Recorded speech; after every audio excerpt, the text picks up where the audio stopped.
The Last of the Mohicans, a narrative of 1757 by James Fenimore Cooper. Introduction. It is believed that the scene of this tale, and most of the information necessary to understand its allusions, are rendered sufficiently obvious to the reader in the text itself or in the accompanying notes. Still, there is so much obscurity in the Indian traditions and so much confusion in the Indian names as to render some explanation useful. Few men exhibit greater diversity, or, if we may so express it, greater antithesis of character than the native warrior of North America.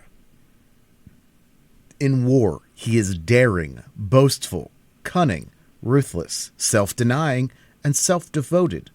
In peace, just, generous, hospitable, revengeful, superstitious, modest, and commonly chaste. These are qualities, it is true, which do not distinguish all alike, but they are so far the predominating traits of these remarkable people as to be characteristic. It is generally believed that the aborigines of the American continent have an Asiatic origin. There are many physical as well as moral facts which corroborate this opinion, and some few that would seem to weigh against it. The color of the Indian, the writer believes, is peculiar to himself, and while his cheekbones have a very striking indication of a Tartar origin, his eyes have not.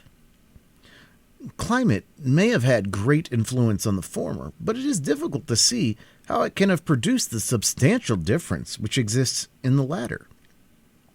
The imagery of the Indian, both in his poetry and his oratory, is oriental, chastened and perhaps improved by the limited range of his practical knowledge. He draws his metaphors from the clouds, the seasons, the birds, the beasts, and the vegetable world. In this, perhaps, he does no more than any other energetic and imaginative race would do, being compelled to set bounds to fancy by experience. But the North American Indian clothes his ideas in a dress which is different from that of the African and is oriental in itself. His language has the richness and sententious fullness of the Chinese. He will express a phrase in a word, and he will qualify the meaning of an entire sentence by a syllable. He will even convey different significations by the simplest inflections of the voice. Philologists have said that there are but 2 or 3 languages, properly speaking, among all the numerous tribes which formerly occupied the country that now composes the United States. They ascribe the known difficulty one people have to understand another to corruptions and dialects. The writer remembers to have been present at an interview between 2 chiefs of the great prairies west of the Mississippi, and when an interpreter was in attendance who spoke both their languages. The warriors appeared to be on the most friendly terms, and seemingly conversed much together, yet, according to the account of the interpreter, each was absolutely ignorant of what the other said. They were of hostile tribes brought together by the influence of the American government, and it is worthy of remark that a common policy led them both to adopt the same subject. They mutually exhorted each other to be of use in the event of the chances of war, throwing either of the parties into the hand of his enemies. Whatever may be the truth as respects the root and genius of the Indian tongues, it is quite certain they are now so distinct in their words as to possess most of the disadvantages of strange languages. Hence, much of the embarrassment that has risen in learning their histories and most of the uncertainty which exists in their traditions. Like nations of higher pretensions, the American Indian gives a very different account of his own tribal race from that which is given by other people. He is much addicted to overestimating his own perfections and to undervaluing those of his rival or his enemy, a trait which may possibly be thought corroborative of the Mosaic account of the creation. The whites have assisted greatly in rendering the traditions of the Aborigines more obscure by their own manner of corrupting names. Thus, the term used in the title of this book has undergone the changes of Mohicani, Mohicans, and Mohicans, the latter being the word commonly used by the whites. When it is remembered that the Dutch, who first settled New York, the English, and the French all gave appellations to the tribes that dwelt within the country which is the scene of this story, and that the Indians not only gave different names to their enemies, but frequently to themselves, the cause of the confusion will be understood. In these pages, Lenni Lenape, Lenape, Delawares, Wapanaki, and Mohicans all mean the same people, or tribes of the same stock. The Mengwe, the Maquas, the Mingos, and the Iroquois, though not all strictly the same, are identified frequently by the speakers, being politically confederated and opposed to those just named. Mingo was a term of peculiar reproach, as were Mengwe and Maqua in a less degree. The Mohicans were the possessors of the country first occupied by the Europeans in this portion of the continent. They were, consequently, the first dispossessed, and the seemingly inevitable fate of all these people who appear before the advances, or it might be termed the inroads of civilization, as the verdure of their native forests falls before the nipping frosts, is represented as having already befallen them.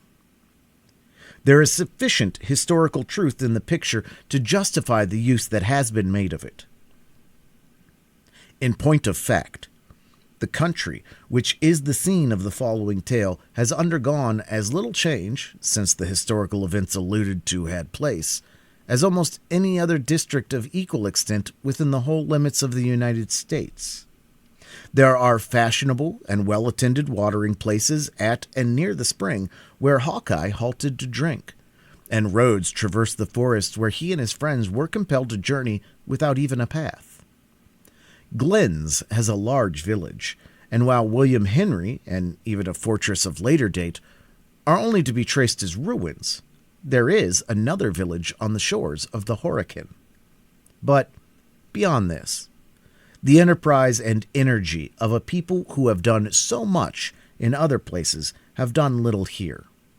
The whole of that wilderness in which the latter incidents of the legend occurred is nearly a wilderness still, though the red man has entirely deserted this part of the state.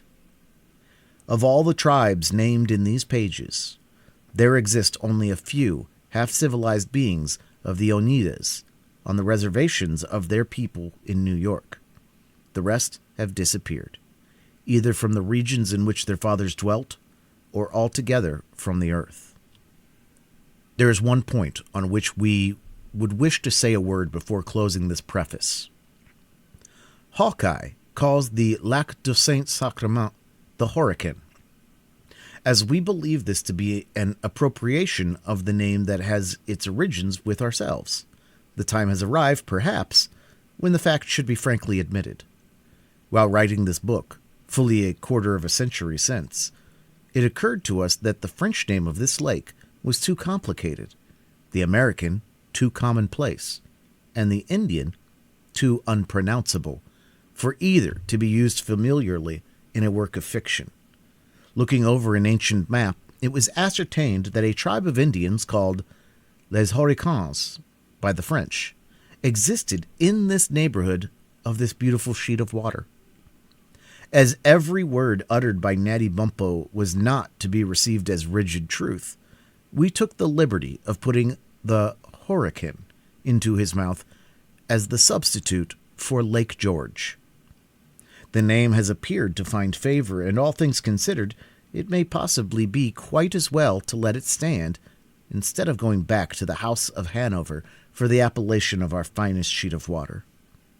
We relieve our conscience by the confession, at all events, leaving it to exercise its authority as it may see fit. Chapter 1. Mine ear is open, and my heart prepared. The worst is worldly loss thou canst unfold. Say, is my kingdom lost? Shakespeare.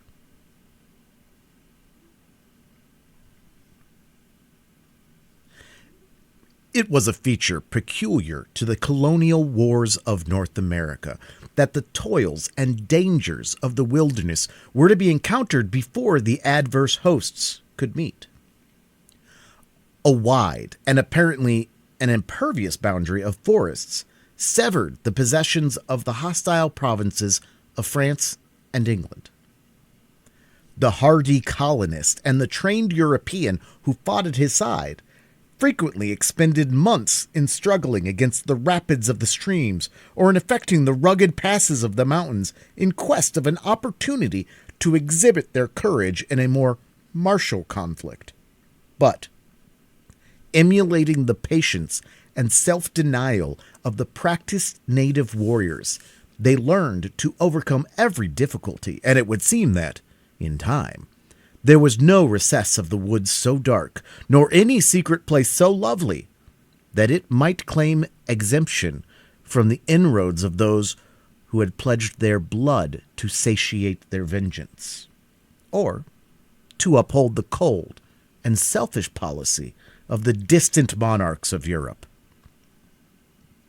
Perhaps no district throughout the wide extent of the intermediate frontiers can furnish a livelier picture of the cruelty and fierceness of the savage warfare of these periods than the country which lies between the headwaters of the Hudson and the adjacent lakes. The facilities which nature had there offered to the march of the combatants were too obvious to be neglected.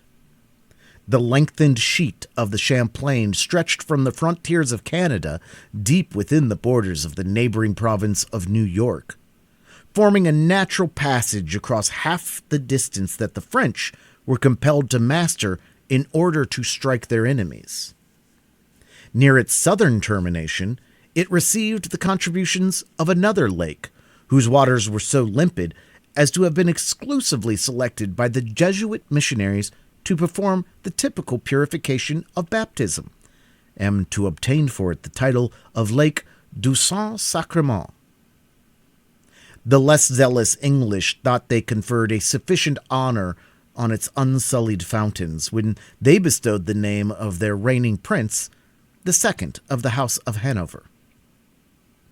The two united to rob the untutored possessors of its wooded scenery of their native right to perpetuate its original appellation of Horican. Note: as each nation of the Indians had its language or its dialect, they usually gave different names to the same places, though nearly all of their appellations were descriptive of the object. Thus, a literal translation of the name of this beautiful sheet of water, used by the tribe that dwelt on its banks, would be the Tail of the Lake. Lake George, as it is vulgarly and now indeed legally called, forms a sort of tail to Lake Champlain when viewed on the map, hence the name. Winding its way among countless islands and embedded in mountains, the Holy Lake extended a dozen leagues still further to the south. With the high plain that there interposed itself to the further passage of the water commenced a portage of as many miles, which conducted the adventurer to the banks of the Hudson, at a point where, with the usual obstructions of the rapids, or rifts as they were then termed in the language of the country, the river became navigable to the tide. While in the pursuit of their daring plans of annoyance, the restless enterprise of the French even attempted the distant and difficult gorges of the Allegheny, it may easily be imagined that their proverbial acuteness would not overlook the natural advantages of the district we have just described. It became, emphatically, the bloody arena in which most of the battles for the mastery of the colonies were contested. Forts were erected at the different points that commanded the facilities of the route, and were taken and retaken, razed and rebuilt, as victory alighted on the hostile banners. While the husbandmen shrank back from the dangerous passes, within the safer boundaries of the more ancient settlements, armies larger than those that had often disposed of the scepters of the mother countries were seen to bury themselves in these forests, whence they rarely returned but in skeleton bands that were haggard with care or dejected by defeat. Though the arts of peace were unknown to this fatal region, its forests were alive with men. Its shades and glens rang with the sounds of martial music, and the echoes of its mountains threw back the laugh, or repeated the wanton cry, of many a gallant and reckless youth as he hurried by them in the noontide of his spirits to slumber in a long night of forgetfulness. It was in this scene of strife and bloodshed that the incidents we shall attempt to relate occurred, during the 3rd year of the war which England and France last waged for the possession of a country that neither was destined to retain. The imbecility of her military leaders abroad, and the fatal want of energy in her councils at home, had lowered the character of Great Britain from the proud elevation on which it had been placed by the talents and enterprise of her former warriors and statesmen. No longer dreaded by her enemies, her servants were fast losing the confidence of self-respect. In this mortifying abasement, the colonists, though innocent of her imbecility, and too humble to be the agents of her blunders, were but the natural participators. They had recently seen a chosen army from that country which, reverencing as a mother, they had blindly believed invincible. An army led by a chief who had been selected from a crowd of trained warriors for his rare military endowments, disgracefully routed by a handful of French and Indians, and only saved from annihilation by the coolness and spirit of a Virginian boy whose riper fame has since diffused itself, with the steady influence of moral truth, to the uttermost confines of Christendom. A wide frontier had been laid naked by this unexpected disaster, and more substantial evils were preceded by 1,000 fanciful and imaginary dangers. The alarmed colonists believed that the yells of the savages mingled with every fitful gust of wind that issued from the interminable forests of the West. The terrific character of their merciless enemies increased immeasurably the natural horrors of warfare. Numberless recent massacres were still vivid in their recollections, nor was there any ear in the provinces so deaf as to not have drunk in with avidity the narrative of some fearful tale of midnight murder, in which the natives of the forests were the principal and barbarous actors. As the credulous and excited traveler related the hazardous chances of the wilderness, the blood of the timid curled with terror, and mothers cast anxious glances even at those children which slumbered within the security of the largest towns. In short, the magnifying influence of fear began to set at naught the calculations of reason, and to render those who should have remembered their manhood the slaves of the basest passions. Even the most confident and the stoutest hearts began to think the issue of the contest was becoming doubtful, and that abject class was hourly increasing in numbers, who thought they foresaw all the possessions of the English crown in America subdued by their Christian foes, or laid waste by the inroads of their relentless allies.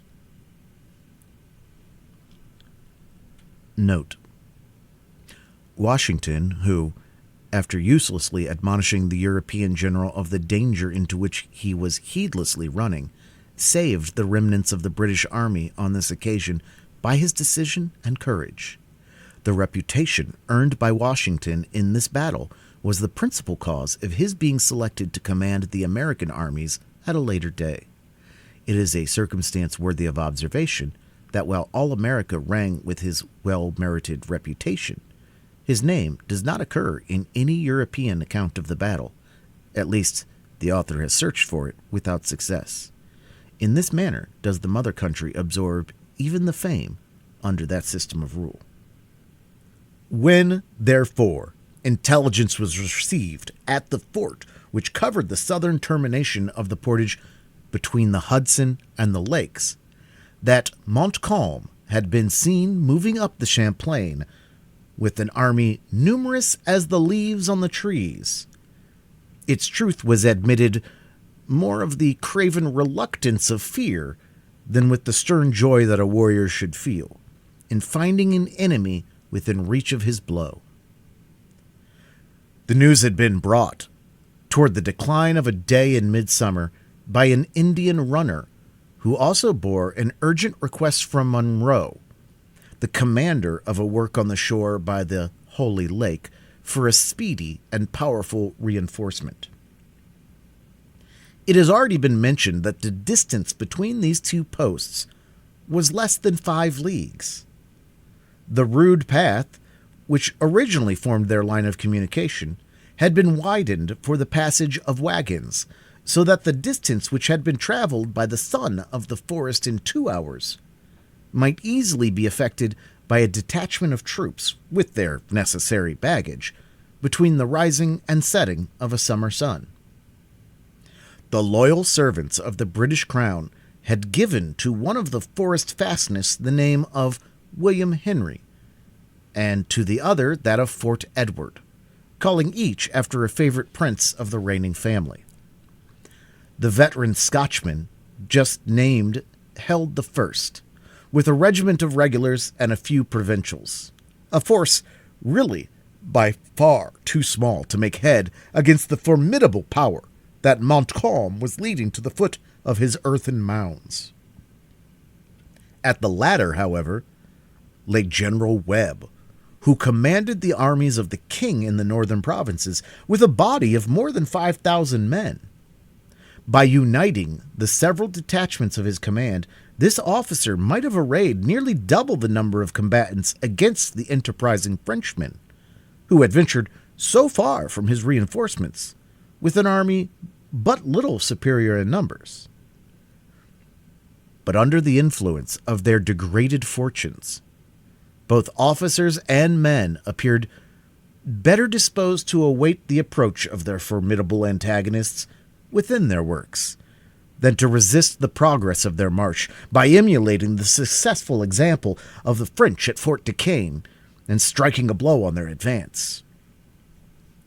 After the first surprise of the intelligence had a little abated, a rumor was spread through the entrenched camp, which stretched along the margin of the Hudson, forming a chain of outworks to the body of the fort itself, that a chosen detachment of 1,500 men was to depart with the dawn for William Henry, the post at the northern extremity of the portage.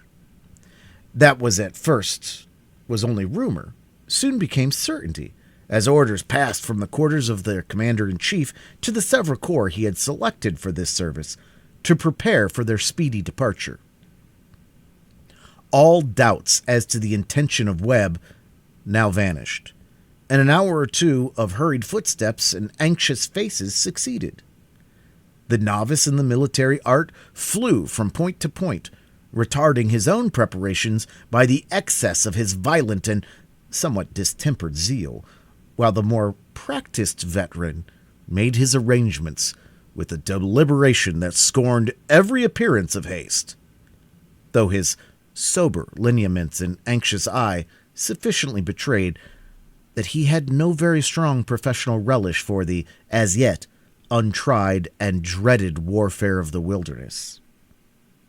At length the sun set in a flood of glory behind the distant western hills, and as darkness drew its veil around the secluded spots, the sounds of preparation diminished. The last light finally disappeared from the log cabin of some officer. The trees cast their deeper shadows over the mounds and the rippling stream, and a silence soon pervaded the camp, as deep as that which reigned in the vast forest by which it was environed. According to the orders of the preceding night, the heavy sleep of the army was broken by the rolling of the warning drums, whose rattling echoes were heard issuing on the damp morning air out of every vista of the woods. Just as day began to draw the shaggy outlines of some tall pines of the vicinity on the opening brightness of a soft and cloudless eastern sky. In an instant, the whole camp was in motion. The meanest soldier arousing from his lair to witness the departure of his comrades, and to share in the excitement and incidents of the hour. The simple array of the chosen band was soon completed, while the regular and trained hirelings of the king marched with haughtiness to the right of the line. The less pretending colonists took their humbler position on its left, with a docility that long practice had rendered easy. The scouts departed. Strong guards preceded and followed the lumbering vehicles that bore the baggage, and before the gray light of the morning was mellowed by the rays of the sun, the main body of the combatants wheeled into column and left the encampment with a show of high military bearing that served to draw on the slumbering apprehensions of many a novice who was now about to make his first essay in arms. While in view of their admiring comrades, the same proud front and ordered array was observed, until the notes of their fifes, growing fainter in the distance, the forest at length appeared to swallow up the living mass which had slowly entered its bosom. The deepest sounds of the retiring and invisible column had ceased to be borne on the breeze to the listeners, and the latest straggler had already disappeared in pursuit.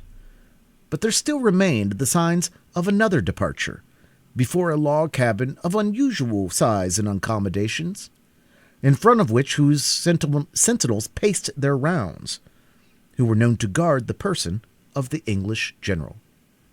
At this spot were gathered some half-dozen horses, caparisoned in a manner which showed that two, at least, were destined to bear the persons of females, of a rank that it was not unusual to meet so far in the wilds of the country. A third wore trappings and arms of an officer of the staff, while the rest, from the plainness of the housings and the traveling mails with which they were encumbered, were evidently fitted for the reception of as many menials who were, seemingly, already waiting the pleasure of those they served. At a respectful distance from this unusual show were gathered divers groups of curious idlers, some admiring the blood and bone of the high-mettled military charger, and others gazing at the preparations with the dull wonder of vulgar curiosity. There was one man, however, who, by his countenance and actions, formed a marked exception to those who composed the latter class of spectators, being neither idle nor seemingly very ignorant. The person of this individual was to the last degree ungainly, without being in any particular manner deformed.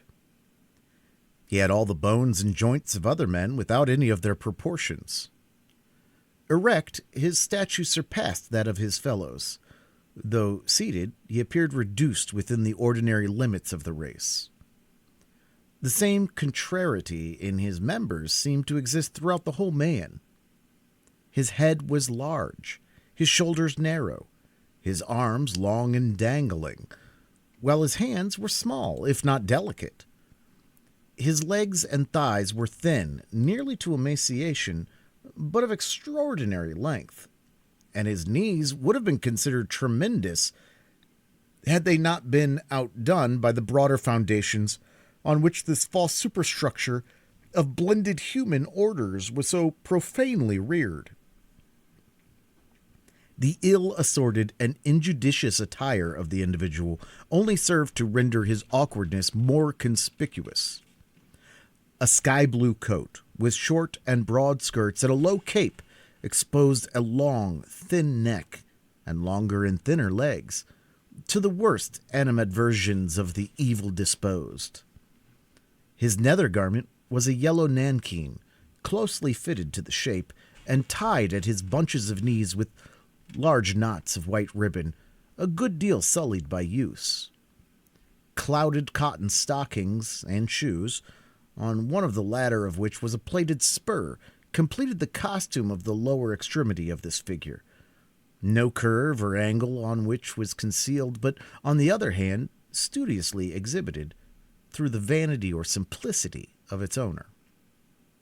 From beneath the flap of an enormous pocket of a soiled vest of embossed silk, heavily ornamented with tarnished silver lace, projected an instrument which, from being seen in such martial company, might have been easily mistaken for some mischievous and unknown implement of war. Small as it was, this uncommon engine had excited the curiosity of most of the Europeans in the camp, though several of the provincials were seen to handle it, not only without fear, but with utmost familiarity.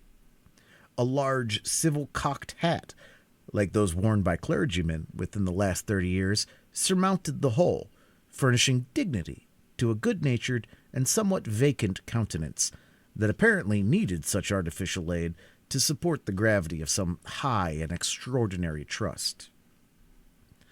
While the common herd stood aloof, in deference to the quarters of Webb, the figure we have described stalked into the center of the domestics, freely expressing his censures of commendations on the merits of the horses, as by chance they displeased or satisfied his judgment.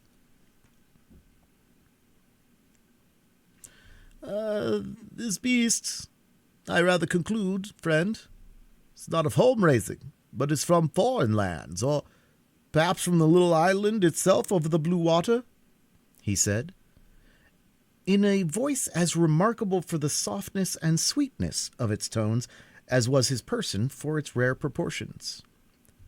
I may speak of these things, and be no braggart, for I have been down at both havens, that which is situate at the mouth of the Thames, and is named after the capital of Old England, and that which is called Haven, with the addition of the word new, and have seen the scows and brigantines collecting their droves, like the gathering to the ark, being outward bound to the island of Jamaica for the purpose of barter and traffic in four-footed animals, but never before have I beheld a beast which verified the true scripture war-horse like this.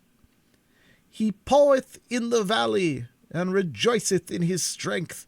He goeth on to meet the armed men. He saith among the trumpets, Ha, ha! And he smelleth the battle afar off, the thunder of the captains, and the shouting. It would seem that the stock of the horse of Israel has descended to our own time, would it not, friend?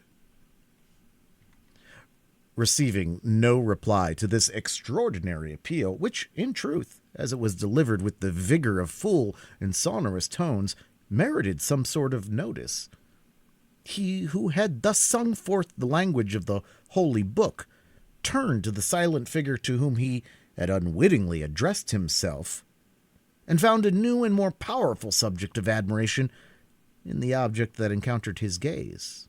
His eyes fell on the still, upright, and rigid form of the Indian runner, who had borne to the camp the unwelcome tidings of the preceding evening. Although in a state of perfect repose, and apparently disregarding, with characteristic stoicism, the excitement and bustle around him, there was a sullen fierceness mingled with the quiet of the savage that was likely to arrest the attention of much more experienced eyes than those which now scanned him in unconcealed amazement. The native bore both the tomahawk and knife of his tribe, and yet his appearance was not altogether that of a warrior. On the contrary, there was an air of neglect about his person. like that which might have proceeded from great and recent exertion, which he had not yet found leisure to repair. The colors of the war paint had blended in dark confusion about his fierce countenance, and rendered his swarthy lineaments still more savage and repulsive than if art had attempted an effect which had been thus produced by chance. His eye alone, which glistened like a fiery star amid lowering clouds, was to be seen in its state of native wildness. For a single instant, his searching and yet wary glance met the wondering look of the other, and then changing its direction, partly in cunning and partly in disdain, it remained fixed as if penetrating the distant air. It is impossible to say what unlooked-for remark this short and silent communication between two such singular men might have elicited from the white man, had not his active curiosity been again drawn to other subjects. A general movement among the domestics and a low sound of gentle voices announced the approach of those whose presence alone was wanted to enable the cavalcade to move. The simple admirer of the war-horse instantly fell back to a low, gaunt, switch-tailed mare that was unconsciously gleaning the faded herbage of the camp nigh by, where, leaning with one elbow on the blanket that concealed an apology for a saddle, he became a spectator of the departure, while a foal was quietly making its morning repast on the opposite side of the same animal. A young man, in the dress of an officer, conducted to their steeds two females who, as it was apparent by their dresses, were prepared to encounter the fatigues of a journey in the woods. One, and she was the more juvenile in her appearance, though both were young, permitted glimpses of her dazzling complexion, fair golden hair, and bright blue eyes to be caught as she artlessly suffered the morning air to blow aside the green veil which descended low from her beaver. The flush which still lingered above the pines in the western sky was not more bright nor delicate than the bloom on her cheek, nor was the opening day more cheering than the animated smile which she bestowed on the youth as he assisted her into the saddle. The other, who appeared to share equally in the attention of the young officer, concealed her charms from the gaze of the soldiery with a care that seemed better fitted to the experience of 4 or 5 additional years. It could be seen, however, that her person, though molded with the same exquisite proportions, of which none of the graces were lost by the traveling dress she wore, was rather fuller and more mature than that of her companion. No sooner were these females seated than their attendant sprang lightly into the saddle of the war-horse, when the Wobble 3 bowed to Webb, who, in courtesy, awaited their parting on the threshold of his cabin, and, turning their horses' heads, they proceeded at a slow amble, followed by their train, toward the northern entrance of the encampment. As they traversed the short distance, not a voice was heard among them, but a slight exclamation proceeded from the younger of the females, as the Indian runner glided by her unexpectedly and led the way along the military road in her front. Though this sudden and startling movement of the Indian produced no sound from the other, in the surprise her veil was also allowed to open its fold, and betrayed an indescribable look of pity, admiration, and horror, as her dark eye followed the uneasy motions of the savage. The tresses of this lady were shining and black, like the plumage of the raven. Her complexion was brown, but it rather appeared charged with the color of the rich blood that seemed ready to burst its bounds. And yet there was neither coarseness nor want of shadowing in a countenance that was exquisitely regular and dignified and surpassingly beautiful. She smiled, as if in pity at her own momentary forgetfulness, discovering by the act of a row of teeth that would have shamed the purest ivory when, Replacing the vow, she bowed her face and rode in silence like one whose thoughts were abstracted from the scene around her. Chapter 2. Sola, sola, woo-ha, ho, sola. Shakespeare. While one of the lovely beings we have so cursorily presented to the reader was thus lost in thought, the other quickly recovered from the alarm which induced the exclamation, and, laughing at her own weakness, she inquired of the youth who rode by her side. "Are such spectres frequent in the woods, Hayward? Or is this sight an especial entertainment ordered on our behalf? If the latter, gratitude must close our mouths, but if the former, both Cora and I shall have need to draw largely on that stock of hereditary courage which we boast, even before we are made to encounter the redoubtable Montcalm." "Yon Indian is a runner of the army, and, after a fashion of his people, he may be accounted a hero," returned the officer. "He has volunteered to guide us to the lake, by a path but little known, sooner than if we followed the tardy movements of the column, and by consequence more agreeably." I like him not," said the lady, shuddering, partly in assumed, yet more in real terror. "You know him, Duncan? Or you would not trust yourself so freely to his keeping?" "Say rather, Alice, that I would not trust you. I do know him, or he would not have my confidence, and least of all at this moment. He is said to be a Canadian, too, and yet he served with our friends the Mohawks, who, as you know, are one of 6 allied nations. He is brought amongst us, as I have heard, by some strange accident in which your father was interested, and in which the savage was rigidly dealt by. But I forget the idle tale. It is enough that he is now our friend." "If he had been my father's enemy, I like him still less," exclaimed the now really anxious girl. "Will you not speak to him, Major Howard, that I may hear his tones? Foolish though it may be, you have often heard me avow my faith in the tones of the human voice." "It would be in vain, and answered most probably by an ejaculation. Though he may understand it, he affects, like most of his people, to be ignorant of the English. And least of all will he condescend to speak it, now that the war demands the utmost exercise of his dignity. But he stops. The private path by which we are to journey is doubtless at hand." The conjecture of Major Hayward was true. When they reached the spot where the Indian stood, pointing into the thicket that fringed the military road, a narrow and blind path which might, with some little inconvenience, receive one person at a time, became visible. "Here, then, lies our way," said the young man in a low voice. "Manifest no distrust, or you may invite the danger you appear to apprehend." "Cora, what think you?"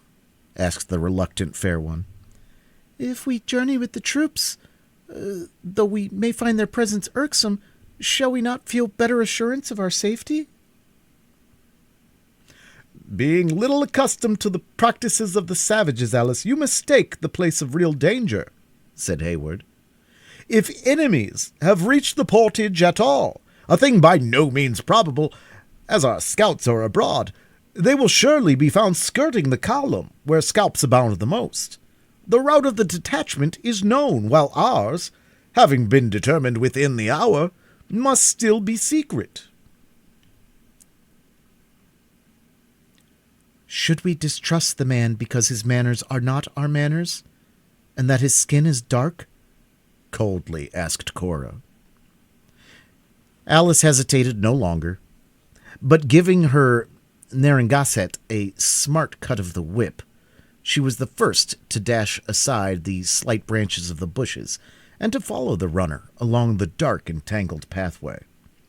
The young man regarded the last speaker in open admiration, and even permitted her fairer, though certainly not more beautiful companion, to proceed unattended, while he sedulously opened the way himself for the passage of her who has been called Cora.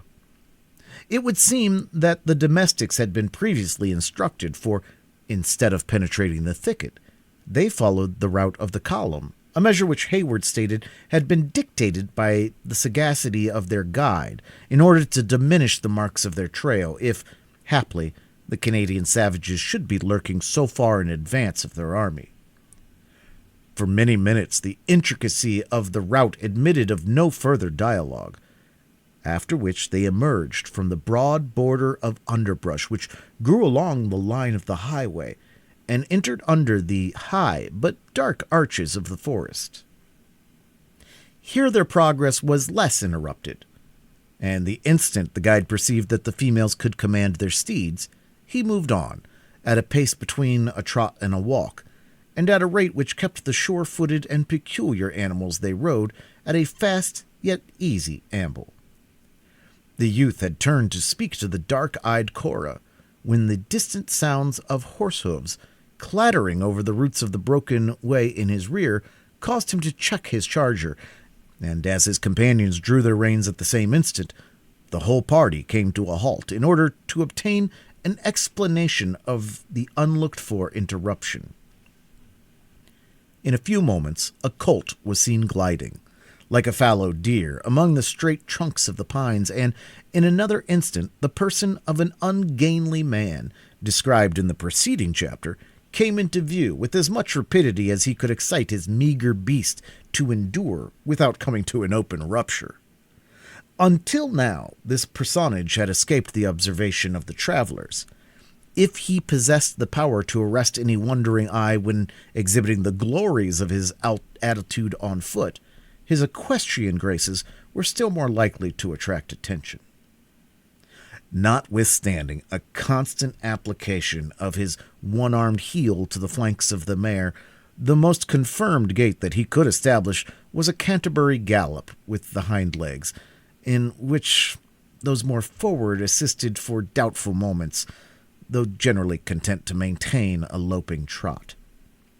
Perhaps the rapidity of the changes from one of these paces to the other created an optical illusion which might thus magnify the powers of the beast, for it is certain that Hayward, who possessed a true eye for the merits of a horse, was unable, with his utmost ingenuity, to decide by what sort of movement his pursuer worked his sinuous way on his footsteps with such preserving hardihood. The industry and movements of the rider were not less remarkable than those of the ridden.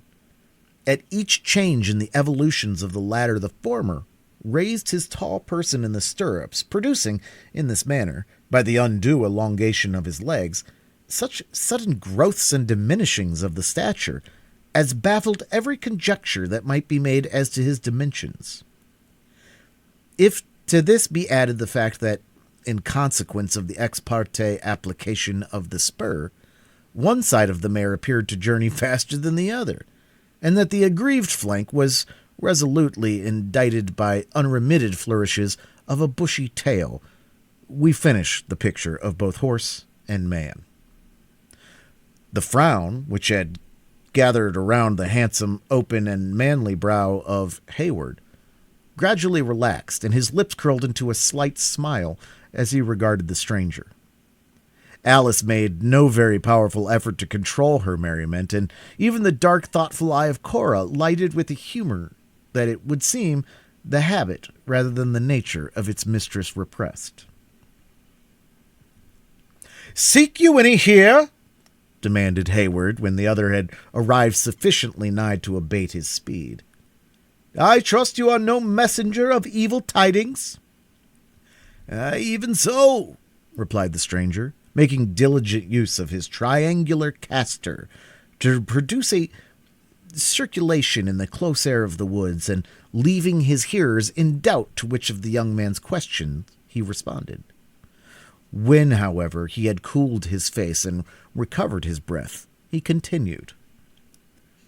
"I hear you are riding to William Henry. As I am journeying thitherward myself, I concluded good company would seem consistent to the wishes of both parties. You appear to possess the privilege of a casting vote, returned Hayward. We are 3, while you have consulted no one but yourself.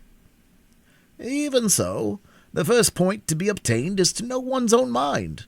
Once sure of that, and where women are concerned, it is not easy. The next step is to act up to the decision.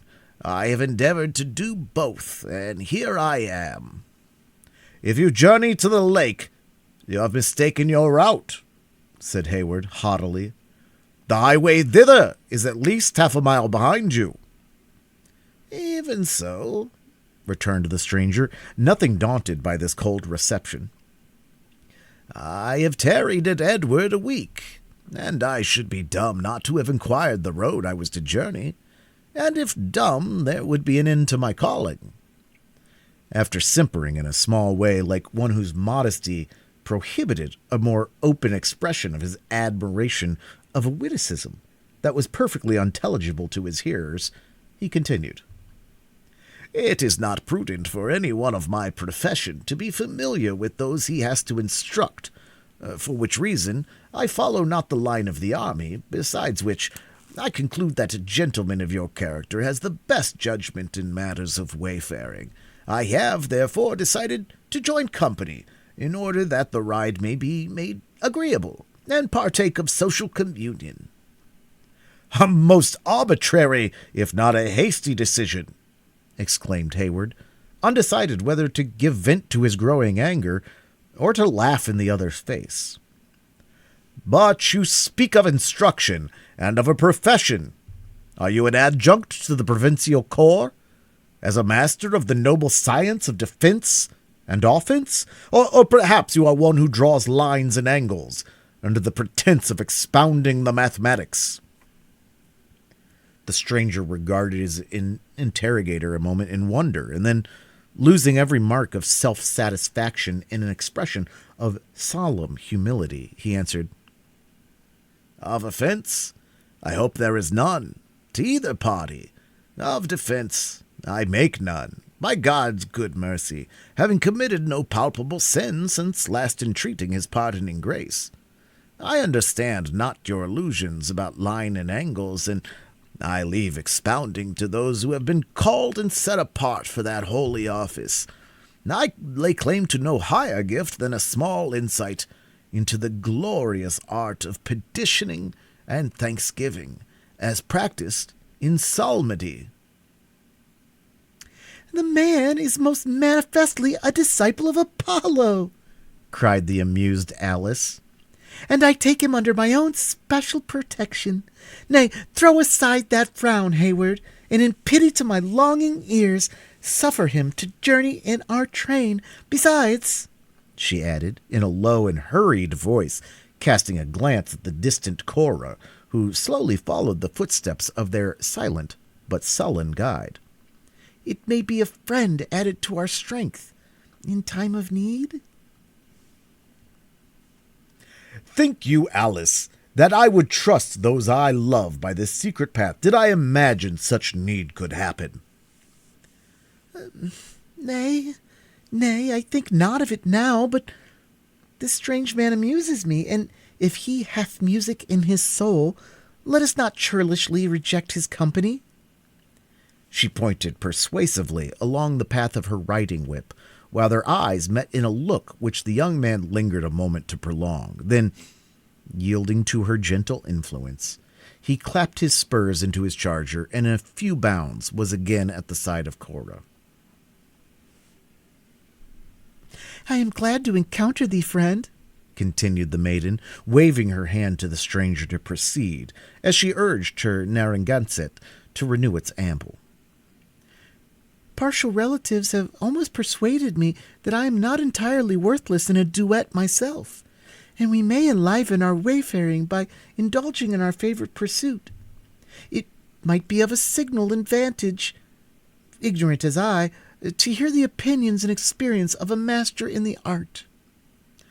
It is refreshing both to the spirits and to the body to indulge in psalmody, "In befitting seasons," returned the master of song, unhesitatingly complying with her intimation to follow. "And nothing would relieve the mind more than a consoling communion, but 4 parts are altogether necessary to the perfection of melody. You have all the manifestations of a soft and rich treble. I can, by essential aid, carry a full tenor to the highest letter, but we lack counter and bass. Yon officer of the king, who hesitated to admit me to this company, might fill the latter, if one may judge from the intonations of his voice in common dialogue." "Judge not too rashly from hasty and deceptive appearances," said the lady, smiling. "Though Major Hayward can assume such deep notes on occasion, believe me, his natural tones are better fitted for a mellow tenor than the bass you heard." "Is he, then, much practised in the art of psalmody?" demanded her simple companion. Alice felt disposed to laugh, though she succeeded in suppressing her merriment ere she answered. "I apprehend that he is rather addicted to profane song. The chances of a soldier's life are but little fitted for the encouragement of more sober inclinations." "Man's voice is given to him, like his other talents, to be used, not to be abused. None can say they have ever known me to neglect my gifts. I am thankful that, though my boyhood may be said to have been set apart, like the youth of the royal David, for the purposes of music, no syllable of rude verse has ever profaned my lips." "You have, then, limited your efforts to sacred song?" "Even so.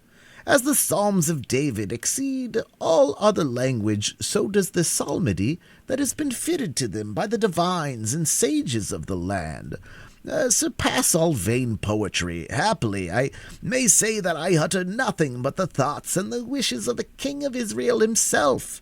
For though the times may call for some slight changes, yet does this version, which we use in the colonies of New England, so much exceed all other versions, that by its richness, its exactness, and its spiritual simplicity, it approacheth, as near as may be, to the great work of the inspired writer. I never abide in any place, sleeping or walking, without an example of this gifted work. 'Tis the 6th and 20th edition, promulgated at Boston, Anno Domini 1744, and is entitled The Psalms, Hymns, and Spiritual Songs of the Old and New Testaments, faithfully translated into English metre for the use, edification, and comfort of the saints, in public and private, especially in New England." During this eulogium on the rare production of his native poets, the stranger had drawn from the book from his pocket, and, fitting a pair of iron-rimmed spectacles to his nose, opened the volume with a care and veneration suited to its sacred purposes. Then, without circumlocution or apology, first pronounced the word Standish, and, placing the unknown engine already described to his mouth, from which he drew a high, shrill sound that was followed by an octave below from his own voice, he commenced singing the following words in full, sweet, and melodious tones that set the music, the poetry, and even the uneasy motion of his ill-trained beast at defiance. "How good it is, O sea, and how it pleaseth well to gather in unity, for brethren so to dwell. It's like the choice ointment from the head to the beard did go. Down Aaron's head that downward went his garment skirt unto." The delivery of these skillful rhymes was accompanied on the part of the stranger by a regular rise and fall of his right hand, which terminated at the descent by suffering the fingers to dwell a moment on the leaves of the little volume, and on the ascent by such a flourish of the member as none but the initiated may ever hope to imitate. It would seem long practice had rendered this manual accompaniment necessary, for it did not cease until the preposition which the poet had selected for the close of his verse had been duly delivered like a word of 2 syllables.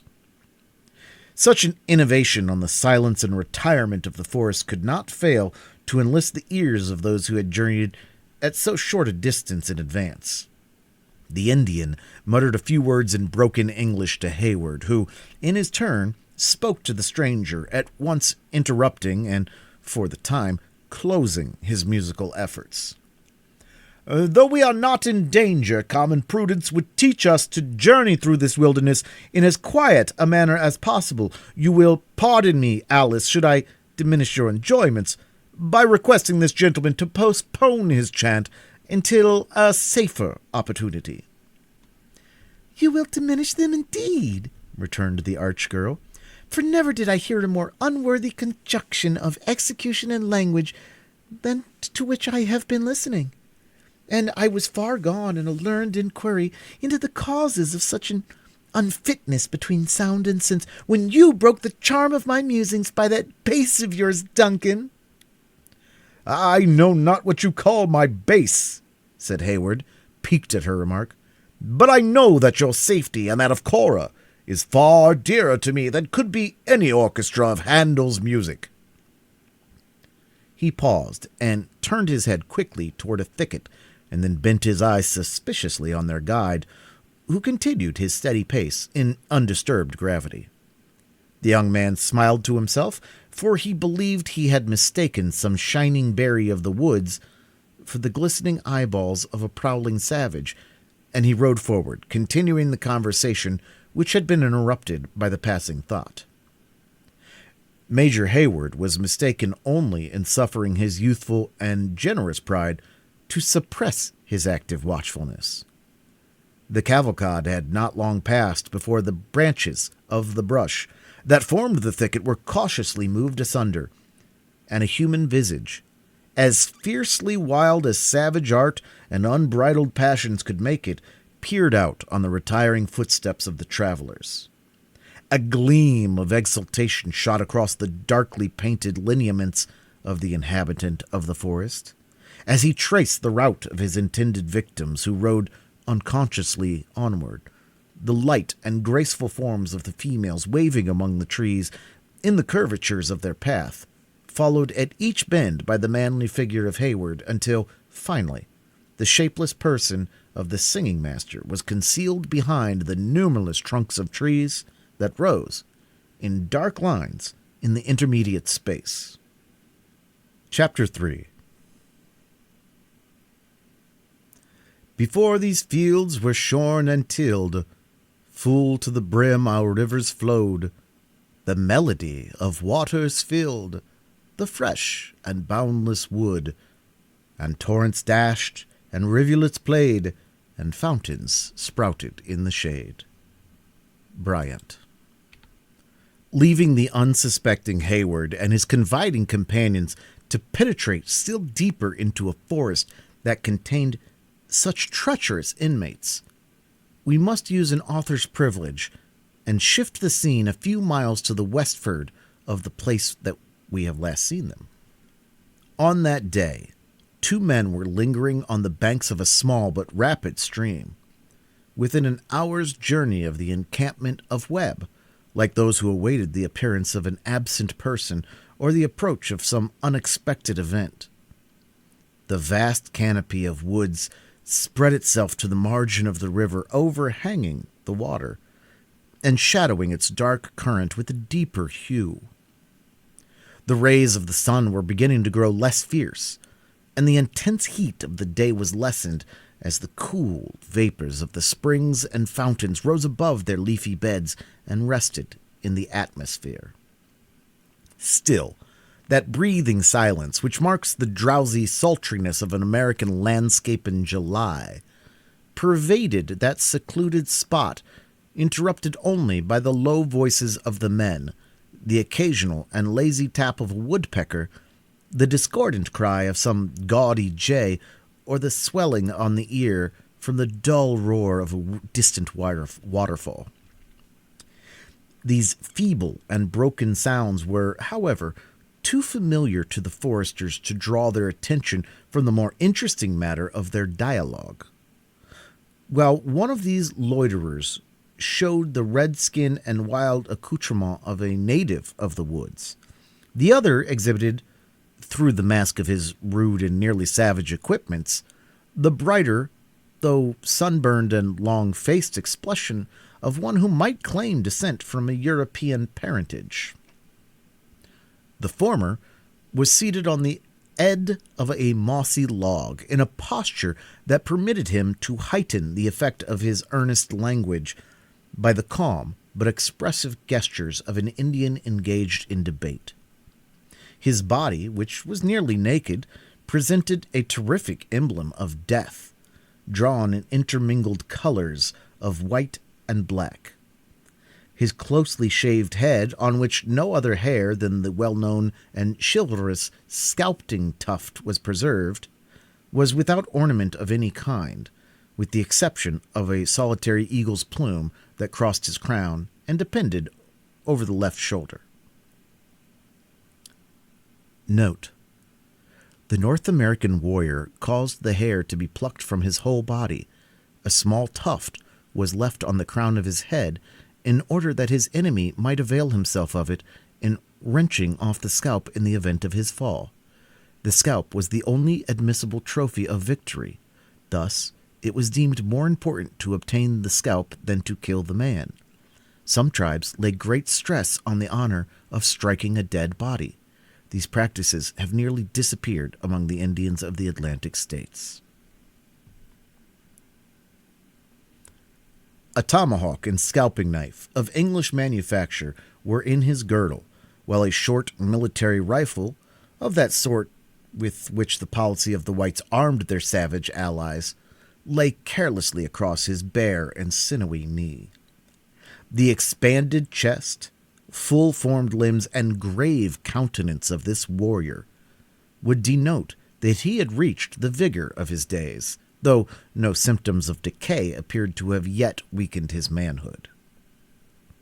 The frame of the white man, judging by such parts as were not concealed by his clothes, was like that of one who had known hardships and exertion from his earliest youth. His person, though muscular, was rather attenuated than full, but every nerve and muscle appeared strong and indurated by unremitted exposure and toil. He wore a hunting shirt of forest green, fringed with faded yellow, and a summer cap of skins which had been shorn of their fur. He also bore a knife in a girdle of wampum, like that which confined the scanty garments of the Indian, but no tomahawk. His moccasins were ornamented after the gay fashion of the natives, while the only part of his underdress which appeared below the hunting frock was a pair of buckskin leggings that laced at the sides, and which were gartered above the knees with the sinews of a deer. A pouch and a horn completed his personal accoutrement, though a rifle of great length, which the theory of the more ingenious whites had taught them was the most dangerous of all firearms, leaned against a neighboring sapling. The eye of the hunter, or scout, whichever he might be, was small, quick, keen, and restless, roving while he spoke. On every side of him, as if in quest of game, or distrusting the sudden approach of some lurking enemy, notwithstanding the symptoms of habitual suspicion, his countenance was not only without guile, but at the same moment at which he was introduced, it was charged with an expression of sturdy honesty.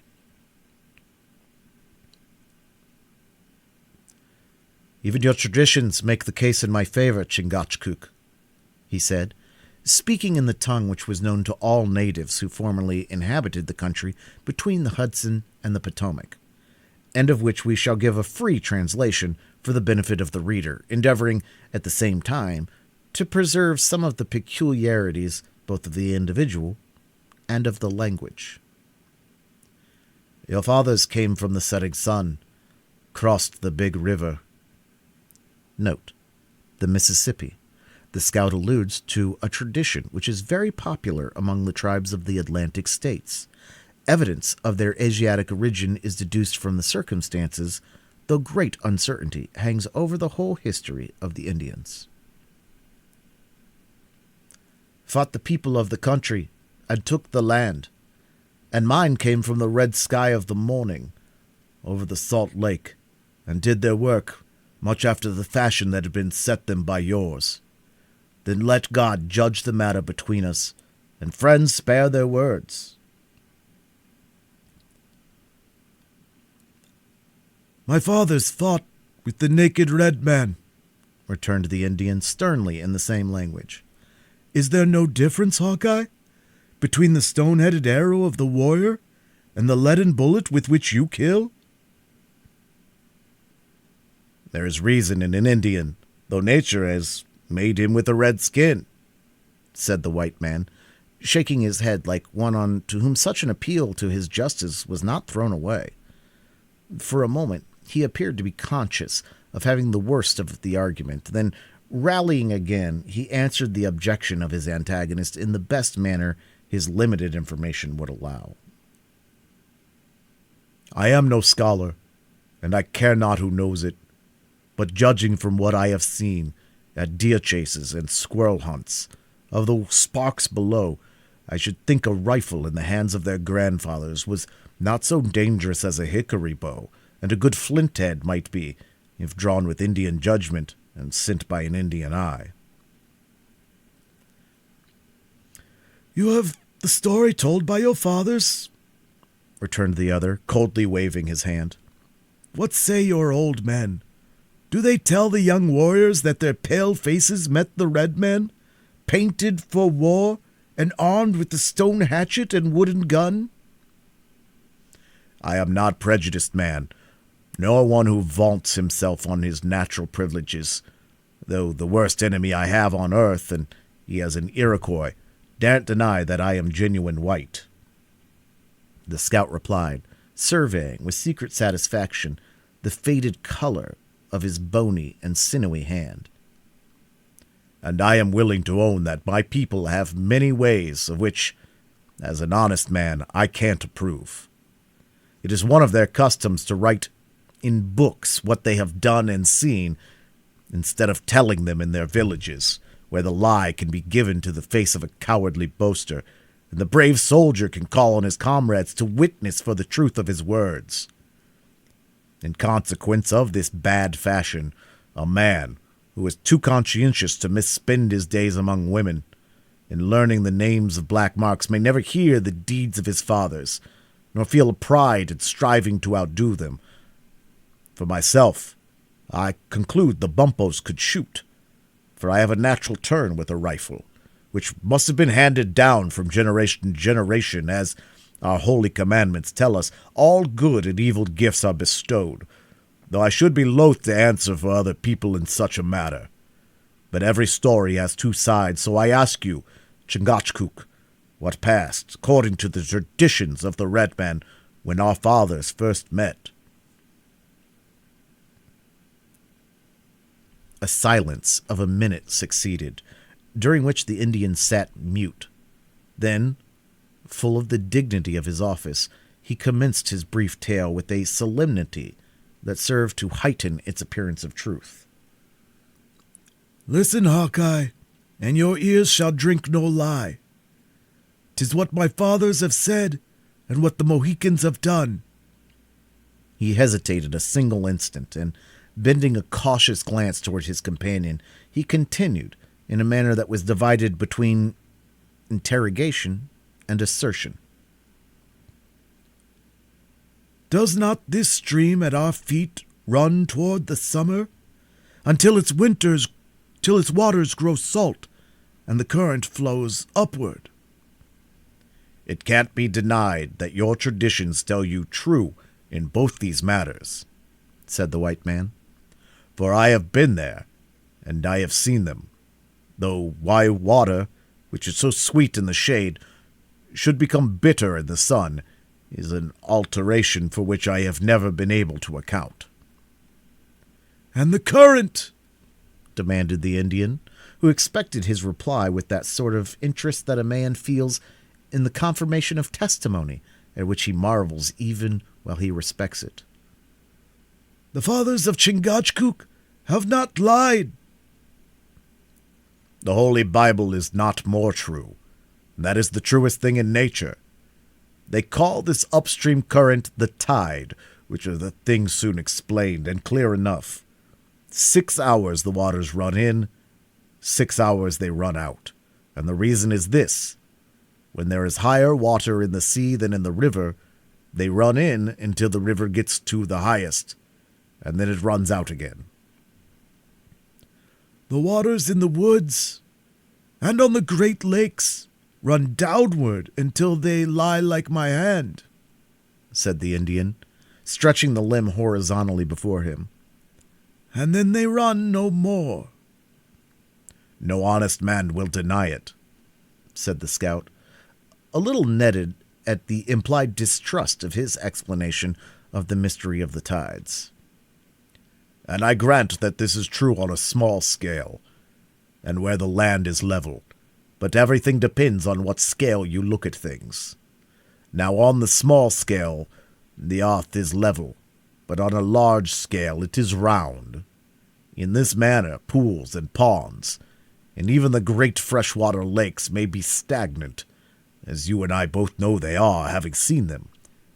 But when you come to spread water over a great tract like the sea, where the earth is round, how in reason can the water be quiet? You might as well expect the river to lie still on the brink of those black rocks a mile above us, though your own ears tell you that it is tumbling over them at this very moment." If unsatisfied by the philosophy of his companion, the Indian was far too dignified to betray his unbelief. He listened like one who was convinced, and resumed his narrative in his former solemn manner. "We came from the place where the sun is hid at night, over great plains where the buffaloes live, until we reached the big river.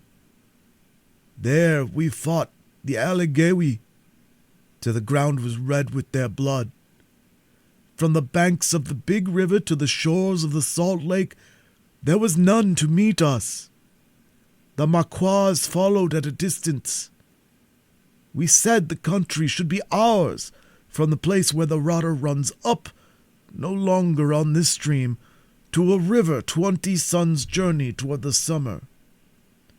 We drove the Maquas into the woods with the bears.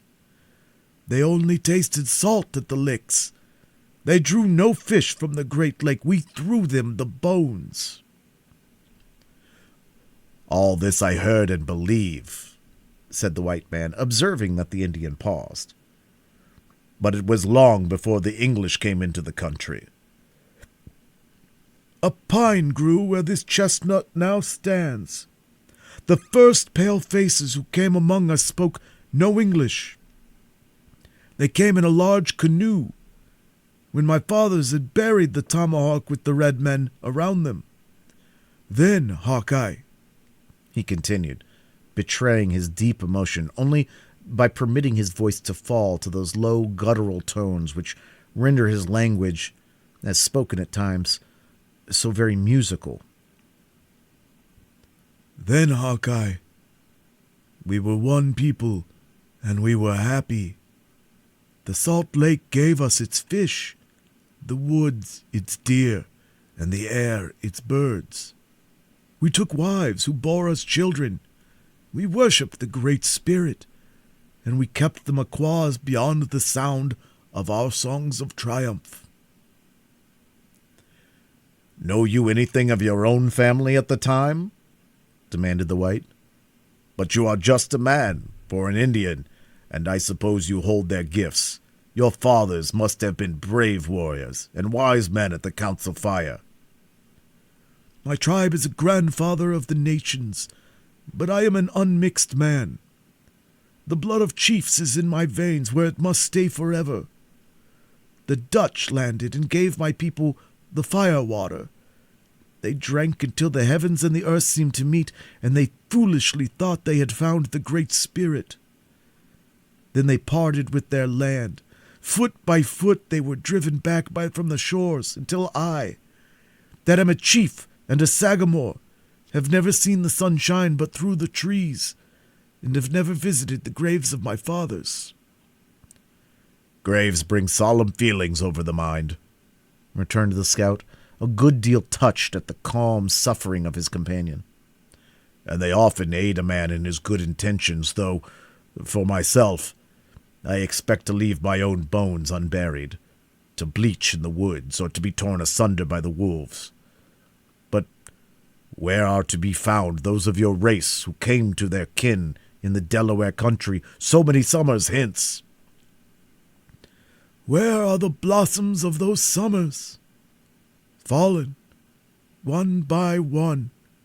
So all my family departed, each in his turn, to the land of spirits. I am on the hilltop and must go down into the valley. And when Uncas follows in my footsteps, there will no longer be any of the blood of the Sagamores, for my boy is the last of the Mohicans." "Uncas is here," said another voice, in the same guttural tones, near his elbow. "Who speaks to Uncas?" The white man loosened his knife in the leathern sheath and made an involuntary movement of his hand towards his rifle at this sudden interruption. But the Indian sat composed, and without turning his head at the unexpected sounds. At the next instant, a youthful warrior passed between them, with a noiseless step, and seated himself on the bank of the stream. No exclamation of surprise escaped the father, nor was any question asked, or reply given, for several minutes, each appearing to await the moment when he might speak, without betraying womanish curiosity or childish impatience. The white man seemed to take counsel from their customs, and, relinquishing his grasp of the rifle, he also remained silent and reserved. At length, Chingachgook turned his eyes slowly towards his son and demanded, "Do the Maquas dare to leave the print of their moccasin in these woods?" "I have been on their trail," replied the young Indian, "and I know that they number as many as the fingers on my two hands, but they lie hid like cowards." "The thieves are out lying for scalps and plunder," said the white man, whom we shall call Hawkeye, after the manner of his companions. "That busy Frenchman, Montcalm, will send his spies into our very camp, but he will know what road we travel." "'Tis enough," replied the father, glancing his eye towards the setting sun. "They shall be driven like deer from their bushes. Hawkeye, let us eat tonight, and show the Maquas that we are men tomorrow." "I am ready to do the one as the other, but to fight the Iroquois 'tis necessary to find the skulkers, and to eat 'tis necessary to get the game. Talk of the devil, and he will come. There is a pair of the biggest antlers I have seen this season, moving the bushes below the hill. Now, Uncas," he continued in a half-whisper, and laughing with a kind of inward sound, like the one who learned to be watchful, "I will bet my charger 3 times full of powder against a foot of wampum that I take him atwixt the eyes and nearer to the right than to the left." "It cannot be," said the young Indian, springing to his feet with youthful eagerness. "All but the tips of his horns are hid." "He's a boy," said the white man, shaking his head while he spoke, and addressing the father. "Does he think when a hunter sees a part of the creature, he can't tell where the rest of them should be?" Adjusting his rifle, he was about to make an exhibition of that skill on which he so much valued himself, when the warrior struck up the piece with his hand, saying, "Hawkeye, will you fight the Maquas?" "These Indians know the nature of the woods, as it might be by instinct," returned the scout, dropping his rifle and turning away like a man who was convinced of his error. I must leave the buck to your arrow, Uncas. Or we may kill a deer for them thieves, the Iroquois, to eat." The instant the father seconded this intimation by an expressive gesture of the hand, Uncas threw himself on the ground and approached the animal with wary movements. When within a few yards of the cover, he fitted an arrow to his bow with the utmost care, while the antlers moved as if their owner snuffed an enemy in the tainted air. In another moment the twang of the cord was heard. A white streak was seen glancing into the bushes, and the wounded buck plunged from the cover to the very feet of his hidden enemy. Avoiding the horns of the infuriated animal, Uncas darted to his side and passed his knife along the throat. When bounding to the edge of the river, it fell, dyeing the waters with its blood. "'Twas done with Indian skill," said the scout, laughing inwardly, but with vast satisfaction. "And 'twas a pretty sight to behold, though an arrow is a near shot, and needs a knife to finish the work." "Huh!" ejaculated his companion, turning quickly like a hound who scented game. "By the Lord, there is a drove of them!" exclaimed the scout, whose eyes began to glisten with the ardor of his usual occupation. "If they come within range of a bullet, I will drop one, though the whole six nations should be lurking within sound. What do you hear, Chingachgook? For my ears the woods are dumb." "There is but one deer, and he is dead," said the Indian, bending his body till the ear nearly touched the ground. "I hear the sounds of feet." "Perhaps the wolves have driven the buck to shelter and are following on his trail." "No, the horses of white men are coming," returned the other, raising himself with dignity and resuming his seat on the log with his former composure. "Hawkeye, they are your brothers. Speak to them." "That I will, and in English that the king needn't be ashamed to answer," returned the hunter, speaking in the language of which he boasted. "But I see nothing, nor do I hear the sounds of man or beast. 'Tis strange that an Indian should understand white sounds better than a man who, his very enemies will own, has no cross in his blood, although he may have lived with the redskins long enough to be suspected. Ha! There goes something like the crackling of a dry stick, too. Now I hear the bushes move. Yes, there is a trampling that I mistook for the falls, but here they come themselves. God keep them from the Iroquois." Chapter 4.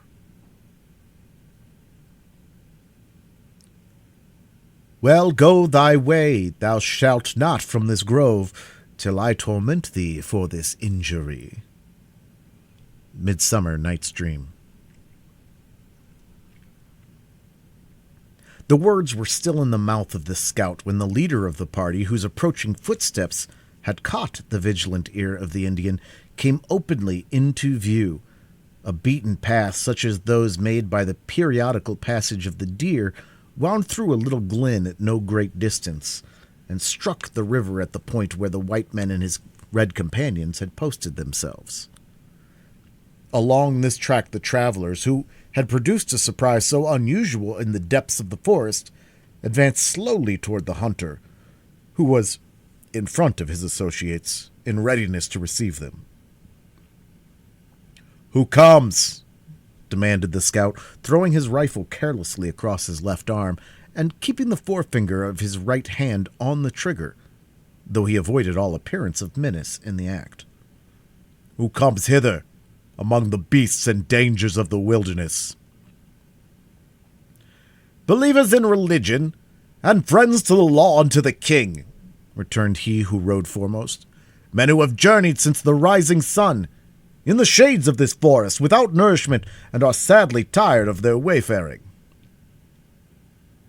"You are lost, then," interrupted the hunter, "and have found how hopeless 'tis not to know whether to take the right hand or the left?" "Even so. Sucking babes are not more dependent on those who guide them than we who are of larger growth, and who may now be said to dispose the stature without the knowledge of men. Know you the distance to a post of the crown called William Henry?" "Hoot!" shouted the scout, who did not spare his open laughter, though instantly checking the dangerous sounds. He indulged his merriment at less risk of being overheard by any lurking enemies.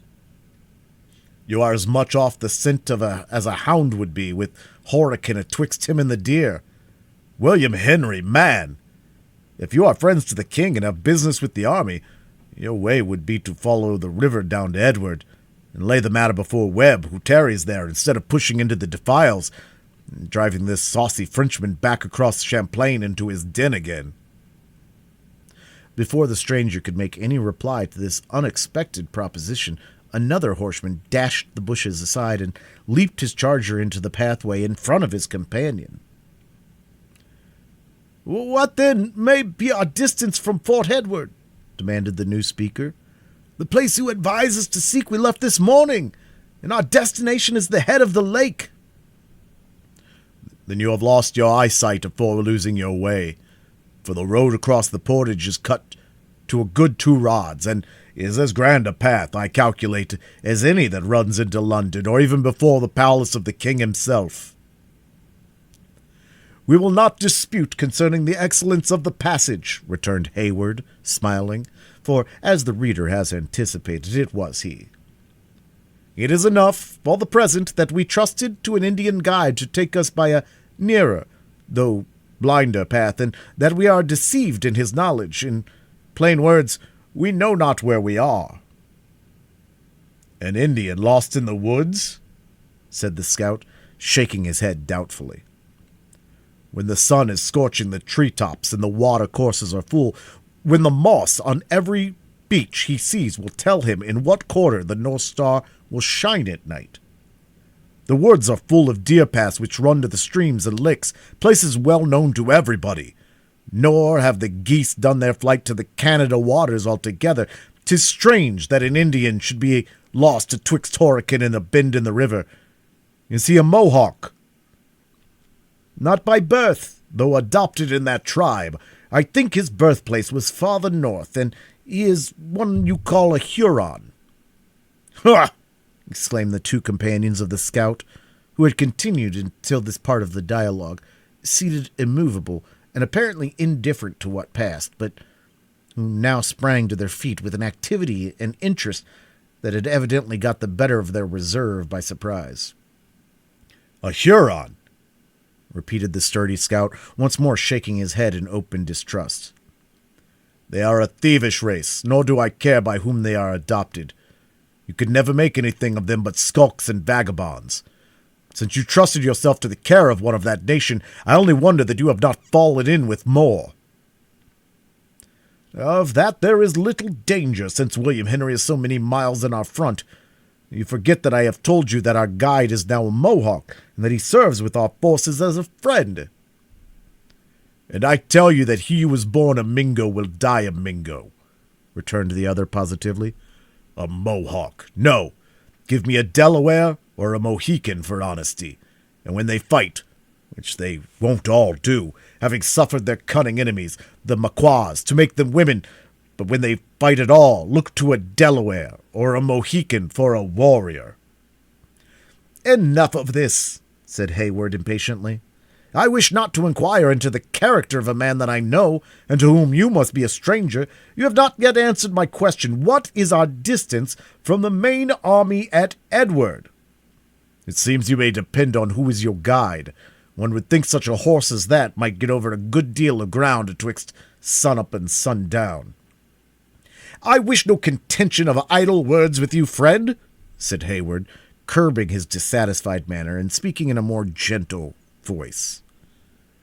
"If you will tell me the distance of Fort Edward and conduct me thither, your labor shall not go without its reward." "And in doing so, how know I that I don't guide an enemy and a spy of Montcalm to the works of the army? Is it not every man who can speak English tongue that is an honest subject?" "If you serve with the troops of whom I judge you to be a scout, you should know of such a regiment of the king as the 60th. "The 60th! You can tell me the little of the Royal Americans that I don't know, though I do wear a hunting shirt instead of a scarlet jacket. Well then, among other things, you may know the name of its major. Its major, interrupted the hunter, elevating his body like one who was proud of his trust. If there is a man in the country who knows Major Effingham, he stands before you. It is a corps which has many majors. The gentleman you name is the senior, but I speak of the junior of them all, he who commands the companies in garrison at William Henry. Yes, I have heard that a young gentleman of vast riches from one of the provinces far south has got the place. He's over young, too, to hold such a rank, and to be put above men whose heads are beginning to bleach. Yet they say he is a soldier in his knowledge and a gallant gentleman. Whatever he may be, or however may be qualified for his rank, he now speaks to you, and of course can be no enemy to dread. The scout regarded Hayward in surprise, and then, lifting his camp, he answered in a tone less confident than before, though still expressing doubt. I have heard a party was to leave the encampment this morning for the lake shore. You have heard the truth, but I preferred a nearer route, trusting to the knowledge of the Indian I mentioned. And he deceived you, and then deserted. Neither, as I believe, certainly not the latter, for he is to be found in the rear.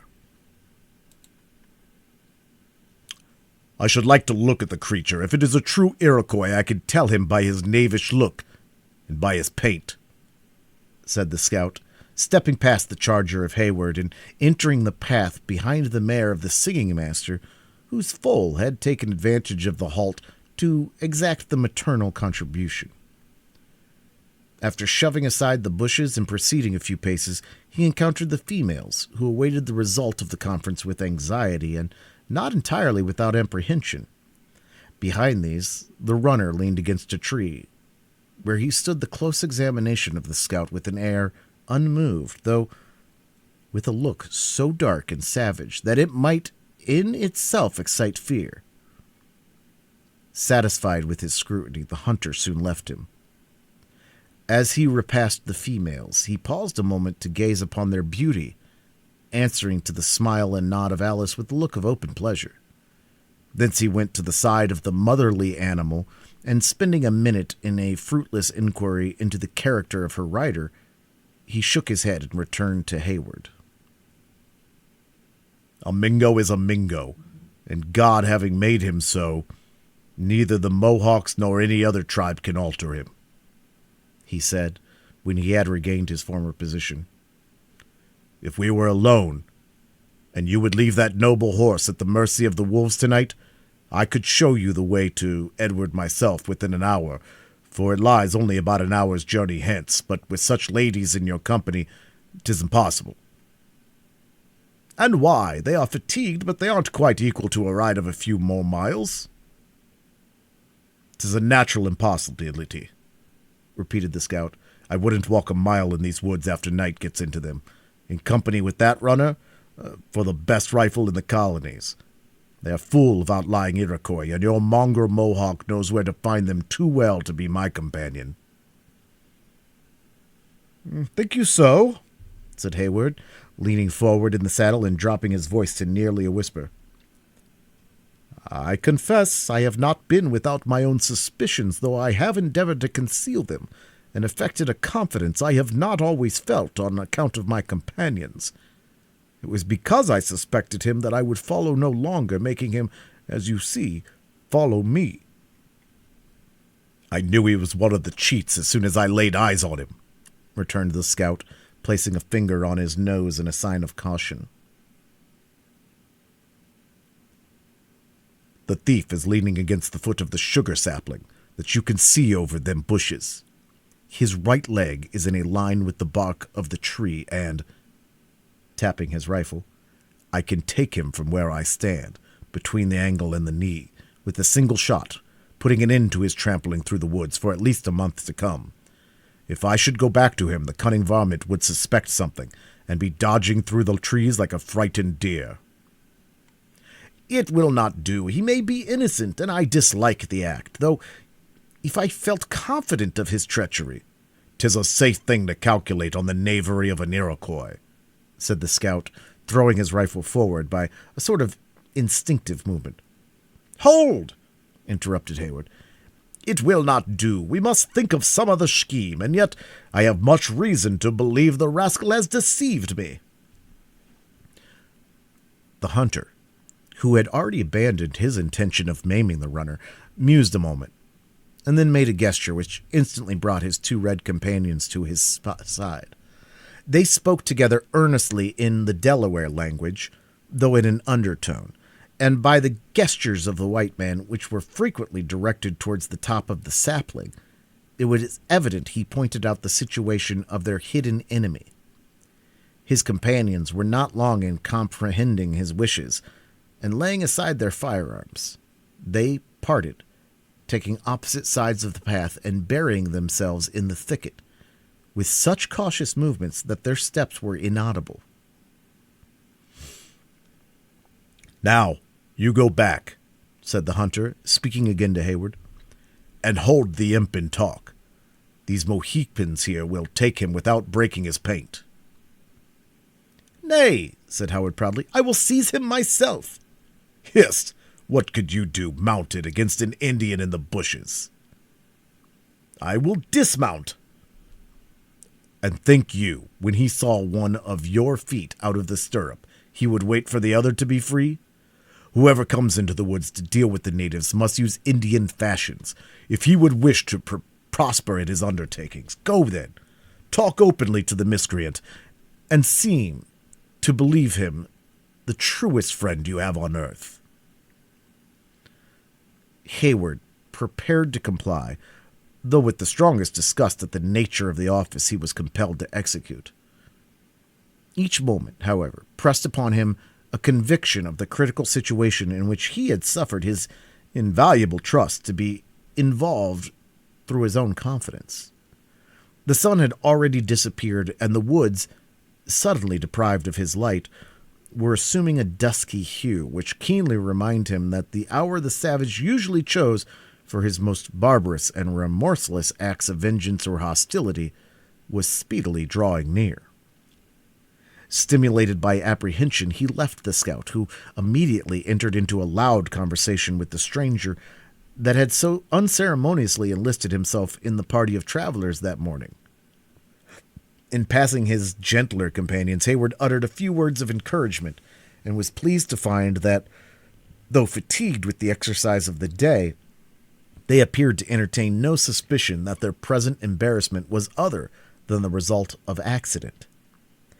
Giving them reason to believe he was merely employed in a consultation concerning the future route, he spurred his charger, and drew the reins again when the animal had carried him within a few yards of the place where the sullen runner stood, leaning against a tree.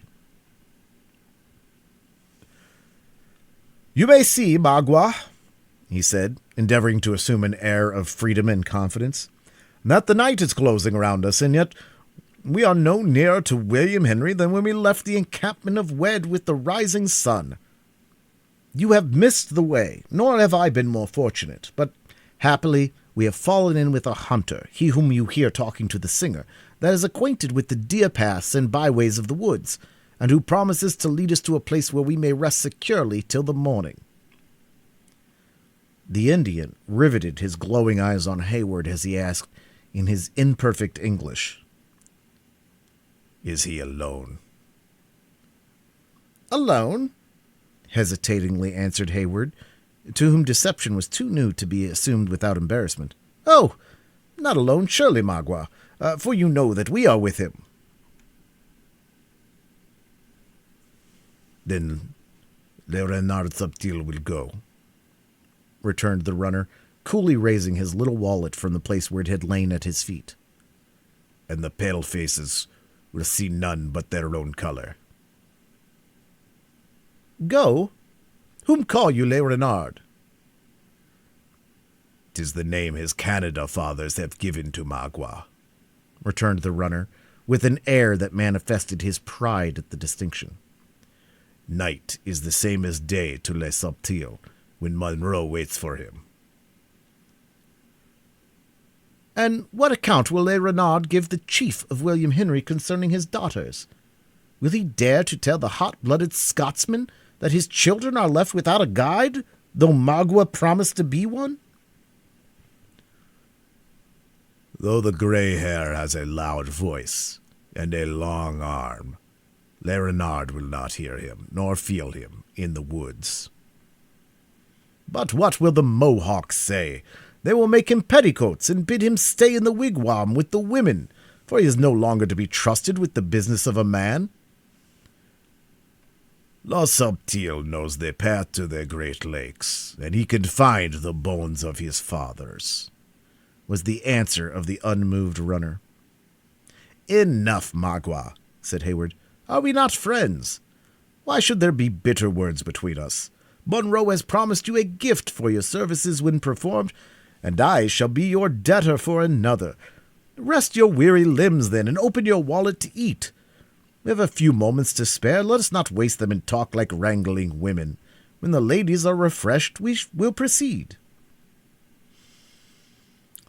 The pale faces make themselves dogs to their women, muttered the Indian in his native language. And when they want to eat, their warriors must lay aside the tomahawk to feed their laziness. What say you, Renard? Le Subtil says it is good. The Indian then fastened his eyes keenly on the open countenance of Hayward, but, meeting his glance, he turned them quickly away, and, seating himself deliberately on the ground, he drew forth the remnant of some former repast and began to eat, though not without first bending his looks slowly and cautiously around him. "This is well," continued Hayward, "and Le Renard will have strength and sight to find the path in the morning." He paused, for sounds like the snapping of a dried stick and the rustling of leaves rose from the adjacent bushes, but, recollecting himself instantly, he continued, "We must be moving before the sun is seen, or Montcalm may lie in our path and shut us from the fortress."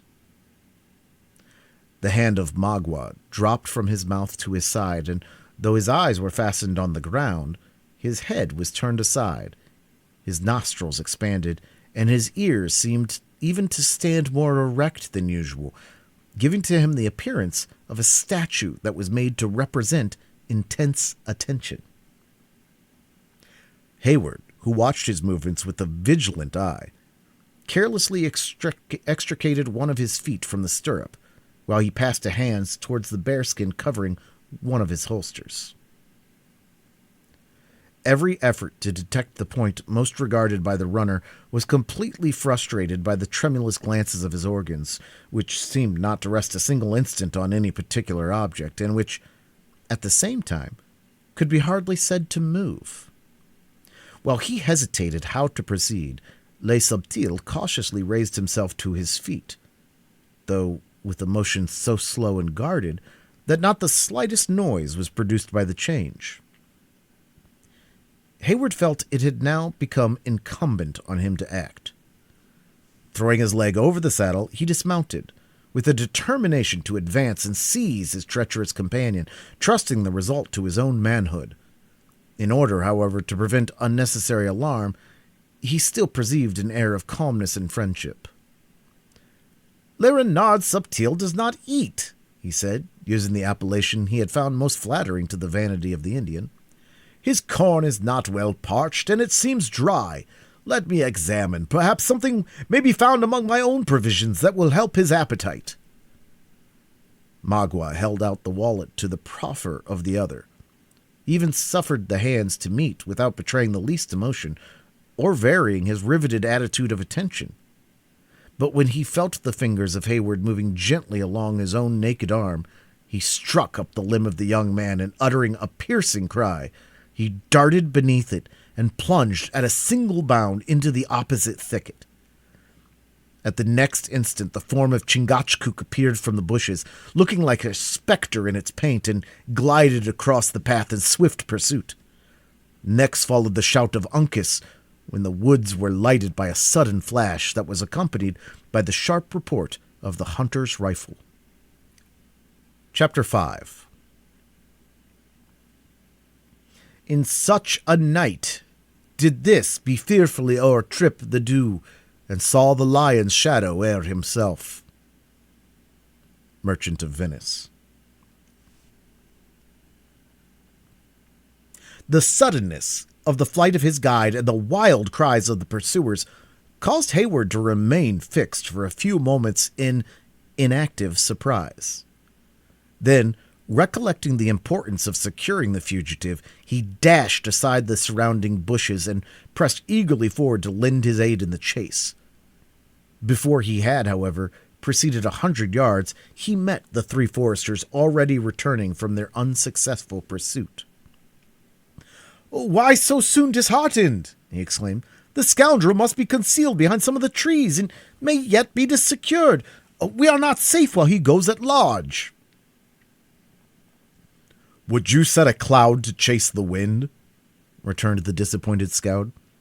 "I heard the imp brushing over the dry leaves like a black snake and blinking a glimpse of him just over again yon big pine. I pulled as it might be on the scent, but 'twouldn't do. And yet for a reasoning aim, if anybody but myself had touched the trigger, I should call it a quick sight. And I may be accounted to have experience in these matters and one who ought to know. Look at this sumac. Its leaves are red, though everybody knows the fruit is in the yellow blossom in the month of July." "'Tis the blood of Les Subtil.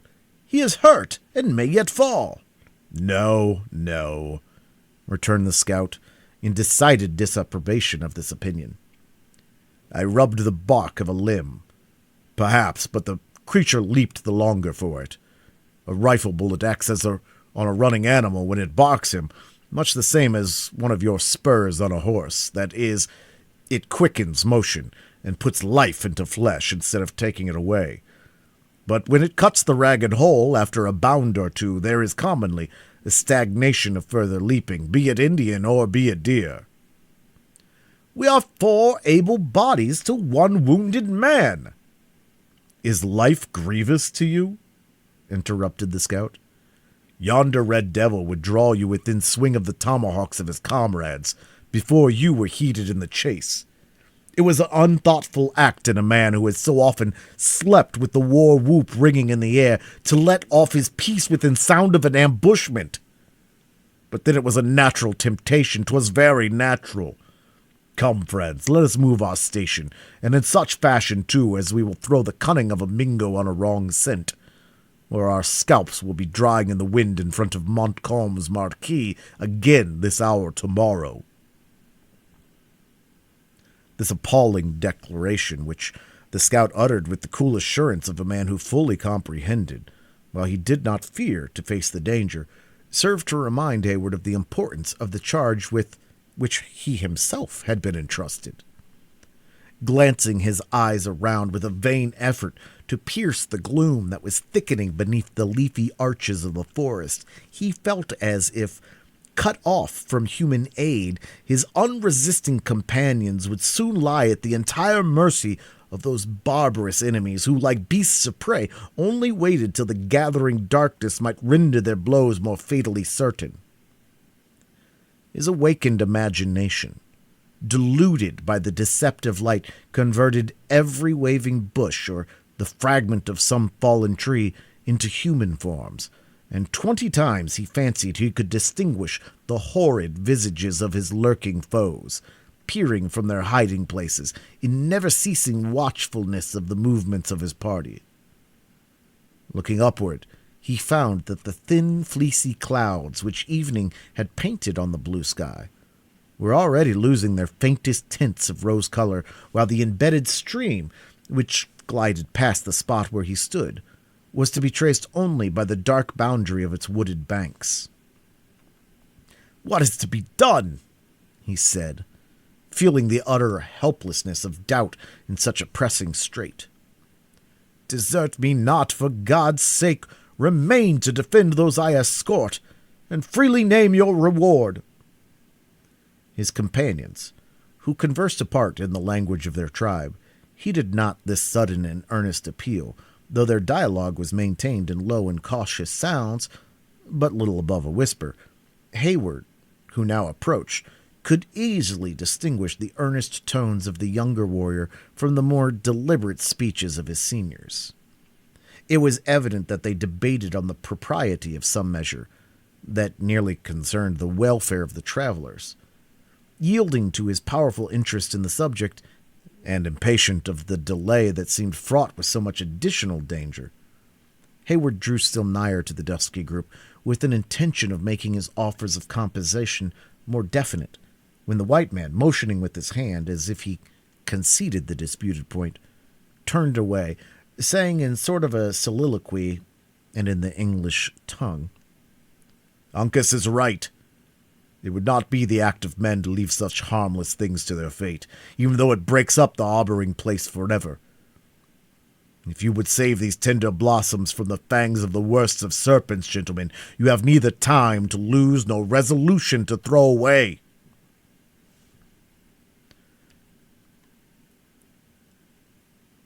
How can such a wish be doubted? Have I not already offered? Offer your prayers to him, whom can give us wisdom to circumvent the cunning of the devils who fill these woods, calmly interrupted the scout. But spare your offers of money, which neither you may live to realize nor I to profit by.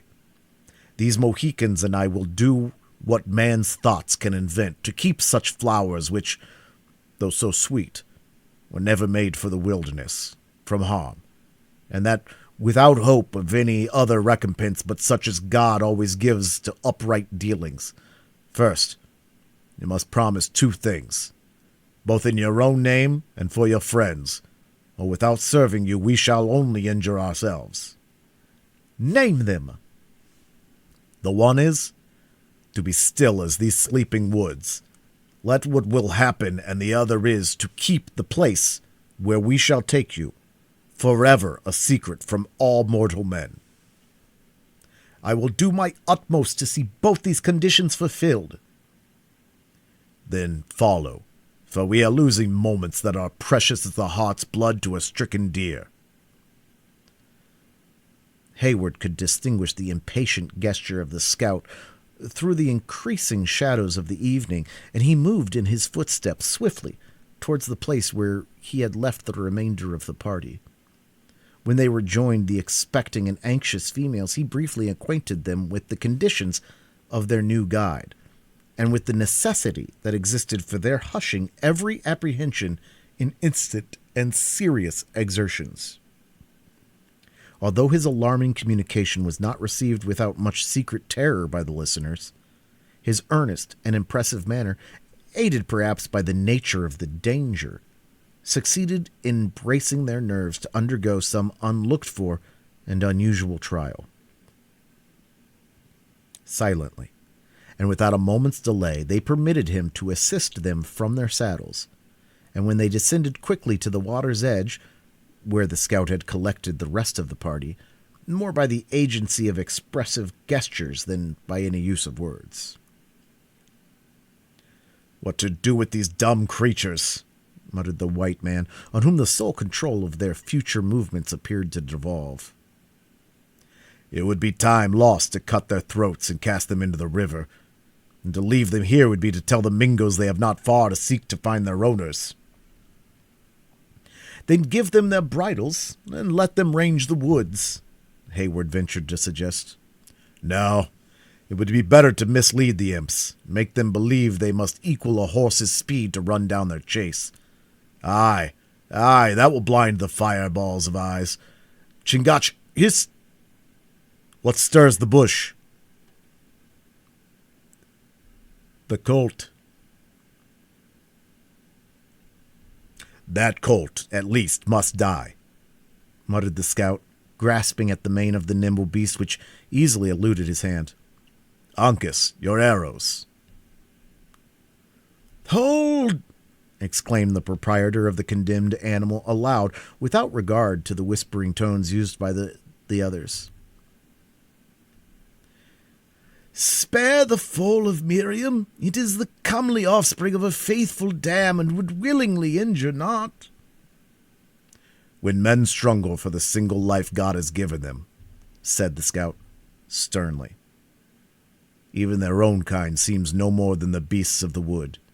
If you speak again, I shall leave you to the mercy of the Maquas. Draw to your arrow's head, Uncas. We have no time for second blows. The low, muttering sounds of his threatening voice were still audible when the wounded foal, first rearing on its hinder legs, plunged forward to its knees.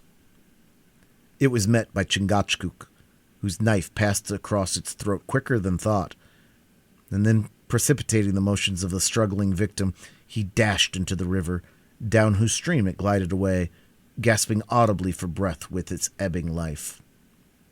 This deed of apparent cruelty, but of real necessity, fell upon the spirits of the travelers like a terrific warning of the peril in which they stood, heightened as it was by the calm, though steady resolution of the actors in the scene.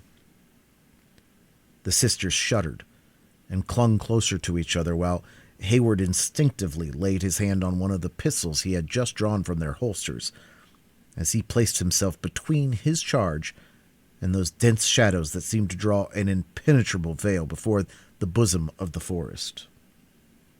The Indians, however, hesitated not a moment before taking the bridles. They led the frightened and reluctant horses into the bed of the river. At a short distance from the shore they turned, and were soon concealed by the projection of the bank, under the brow of which they moved, in a direction opposite to the course of the waters. In the meantime, the scout drew a canoe of bark from its place of concealment beneath some low bushes, whose branches were waving with the eddies of the current, into which he silently motioned for the females to enter. They complied without hesitation, though many a fearful and anxious glance was thrown behind them through the thickening gloom, which now lay like a dark barrier along the margin of the stream. So soon as Cora and Alice were seated, the scout, without regarding the element, directed Hayward to support one side of the frail vessel, and posting himself at the other, they bore it up against the stream.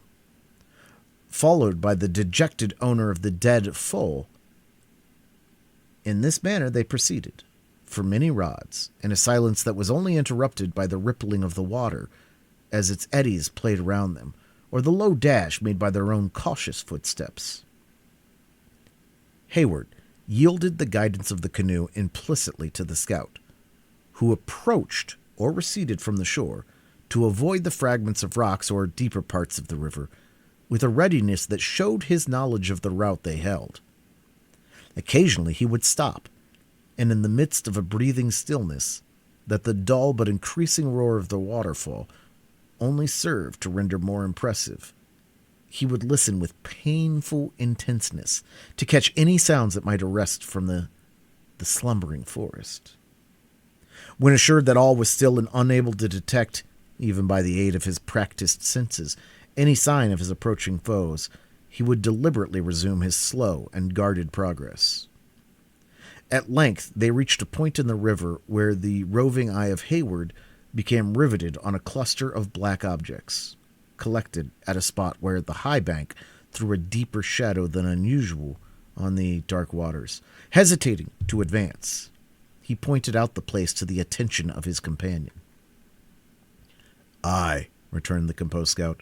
"The Indians have hid the beasts with the judgment of natives. Water leaves no trail, and an owl's eyes would be blinded by the darkness of such a hole."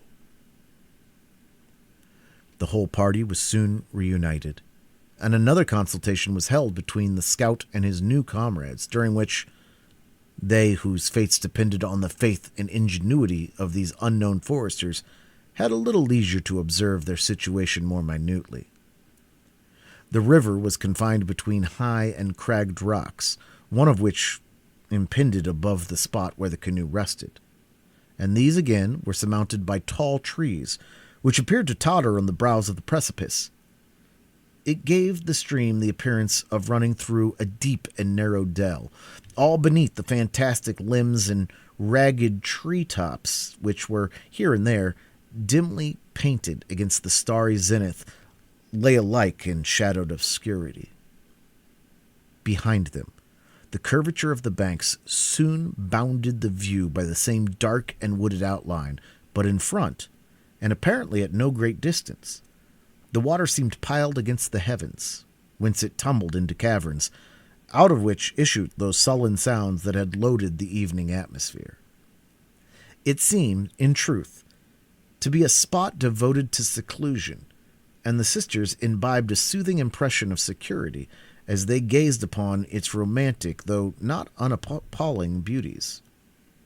A general movement among their conductors, however, soon recalled them from a contemplation of the wild charms that night had assisted to lend the place to a painful sense of their real peril. The horses had been secured to some scattering shrubs that grew in the fissures of the rocks where, standing in the water, they were left to pass the night. The scout directed Hayward and his disconsolate fellow travelers to seat themselves in the forward end of the canoe, and took possession of the other himself, as erect and steady as if he floated in a vessel of much firmer materials. The Indians warily retraced their steps towards the place they had left, when the scout, placing his pole against a rock by a powerful shove, sent his frail bark directly into the turbulent stream. For many minutes the struggle between the light bubble in which they floated and the swift current was severe and doubtful. Forbidden to stir even a hand and almost afraid to breathe lest they should expose the frail fabric to the fury of the stream, the passengers watched the glancing waters in feverish suspense. 20 times they thought the whirling eddies were sweeping them to destruction, when the master hand of their pilot would bring the bows of the canoe to stem the rapid. A long, a vigorous, and, as it appeared to the females, a desperate effort closed the struggle. Just as Alice veiled her eyes in horror under the impression they were about to be swept within the vortex at the foot of the cataract, the canoe floated, stationary, at the side of a flat rock that lay on a level with the water. "Where are we? And what is next to be done?" demanded Hayward, perceiving that the exertions of the scout had ceased. "You are at the foot of the glens," returned the other, speaking aloud without fear of consequences within the roar of the cataract. "And the next thing is to make a steady landing, lest the canoe upset, and you should go down again the hard road we have traveled faster than you came up. 'Tis a hard rift to stem when the river is a little swelled, and 5 is an unnatural number to keep dry in a hurry-scurry with a little birchen bark and gum. There, go you all on the rock, and I will bring up the Mohicans with the venison. A man had better sleep without his scalp than famish in the midst of plenty." His passengers gladly complied with these directions. As the last foot touched the rock, the canoe whirled from its station, and when the tall form of the scout was seen, for an instant, gliding above the waters, before it disappeared in the impenetrable darkness that rested on the bed of the river. Left by their guide, the travelers remained a few minutes in helpless ignorance, afraid even to move along the broken rocks, lest a false step should precipitate them down some one of the many deep and roaring caverns into which the water seemed to rumble on every side of them. Their suspense, however, was soon relieved, for, aided by the skill of the natives, the canoe shot back into the eddy and floated again at the side of the low rock before they thought the scout had even time to rejoin his companions. "We are now fortified, garrisoned, and provisioned," cried Hayward cheerfully, "and may set Montcalm and his allies at defiance. How now, my vigilant sentinel, can you see anything of those you call the Iroquois on the mainland?" "I call them Iroquois because, to me, every native who speaks a foreign tongue is accounted an enemy, though he may pretend to serve the king. If Webb wants faith and honesty in an Indian, let him bring out the tribes of the Delawares and send these greedy and lying Mohawks and Oneidas with their 6 nations of varlets, where in nature they belong, among the French." We should then exchange a warlike for a useless friend. I have heard that the Delawares have laid aside the hatchet and are content to be called women. Aye. Shame on the Hollanders and Iroquois, who circumvented them by their deviltries into such a treaty. But I have known them for 20 years, and I call him liar that says cowardly blood runs in the veins of a Delaware. You have driven their tribes from the seashore, and would now believe what their enemies say, that you may sleep at night upon an easy pillow. No, no. To me, every Indian who speaks a foreign tongue is an Iroquois, whether the castle of his tribe be in Canada or in New York. Hayward, perceiving that the stubborn adherence of the scout to the cause of his friends the Delawares or Mohicans, for they were branches of the same numerous people, was likely to prolong a useless discussion, changed the subject. Treaty or no treaty, I know full well that your two companions are brave and cautious warriors. Have they heard or seen anything of our enemies? An Indian is immortal to be felt afore he is seen, returned the scout, ascending the rock and throwing the deer carelessly down. I trust no other signs that such as come in at the eye when I am out lying on the trail of the Mingos. Do your ears tell you that they have traced our retreat? I should be sorry to think they had, though this is a spot that stout courage might hold for a smart scrimmage. I will not deny, however, that the horses cowered when I passed them, as though they scented the wolves. And a wolf is a beast that is apt to hover about an Indian ambushment, craving the offals of the deer the savages kill. You forgot the buck at your feet. Or may we not owe their visit to the dead colt? Ha! What noise is that? Poor Miriam, murmured the stranger. Thy foal was foreordained to become prey to ravenous beasts. Then, suddenly lifting up his voice amid the eternal din of the waters, he sang aloud. Firstborn of Egypt, smite did he, of mankind and of beasts also. O Egypt, wonder sent midst thee, on Pharaoh and his servants too. The death of the colt sits heavy on the heart of its owner, said the scout, but it's a good sign to see a man account upon his dumb friends. He has the religion of the matter, in believing what is to happen will happen, and with such a consolation it won't be long afore he submits to the rationality of killing a four-footed beast to save the lives of human men. It may be as you say, he continued, reverting to the purport of Hayward's last remark. And the greater the reason why we should cut our stakes and let the carcass drive downstream. Or we shall have packs howling along the cliffs, begrudging every mouthful we swallow. Besides, though the Delaware tongue is the same as a book to the Iroquois, the cunning varlets are quick enough at understanding the reason of a wolf's howl. The scout, while making his remarks, was busied in collecting certain necessary implements. As he concluded, he moved silently by the group of travelers, accompanied by the Mohicans, who seemed to comprehend his intentions with instinctive readiness. When the whole three disappeared in succession, seeming to vanish against the dark face of a perpendicular rock that rose to the height of a few yards within as many feet of the water's edge.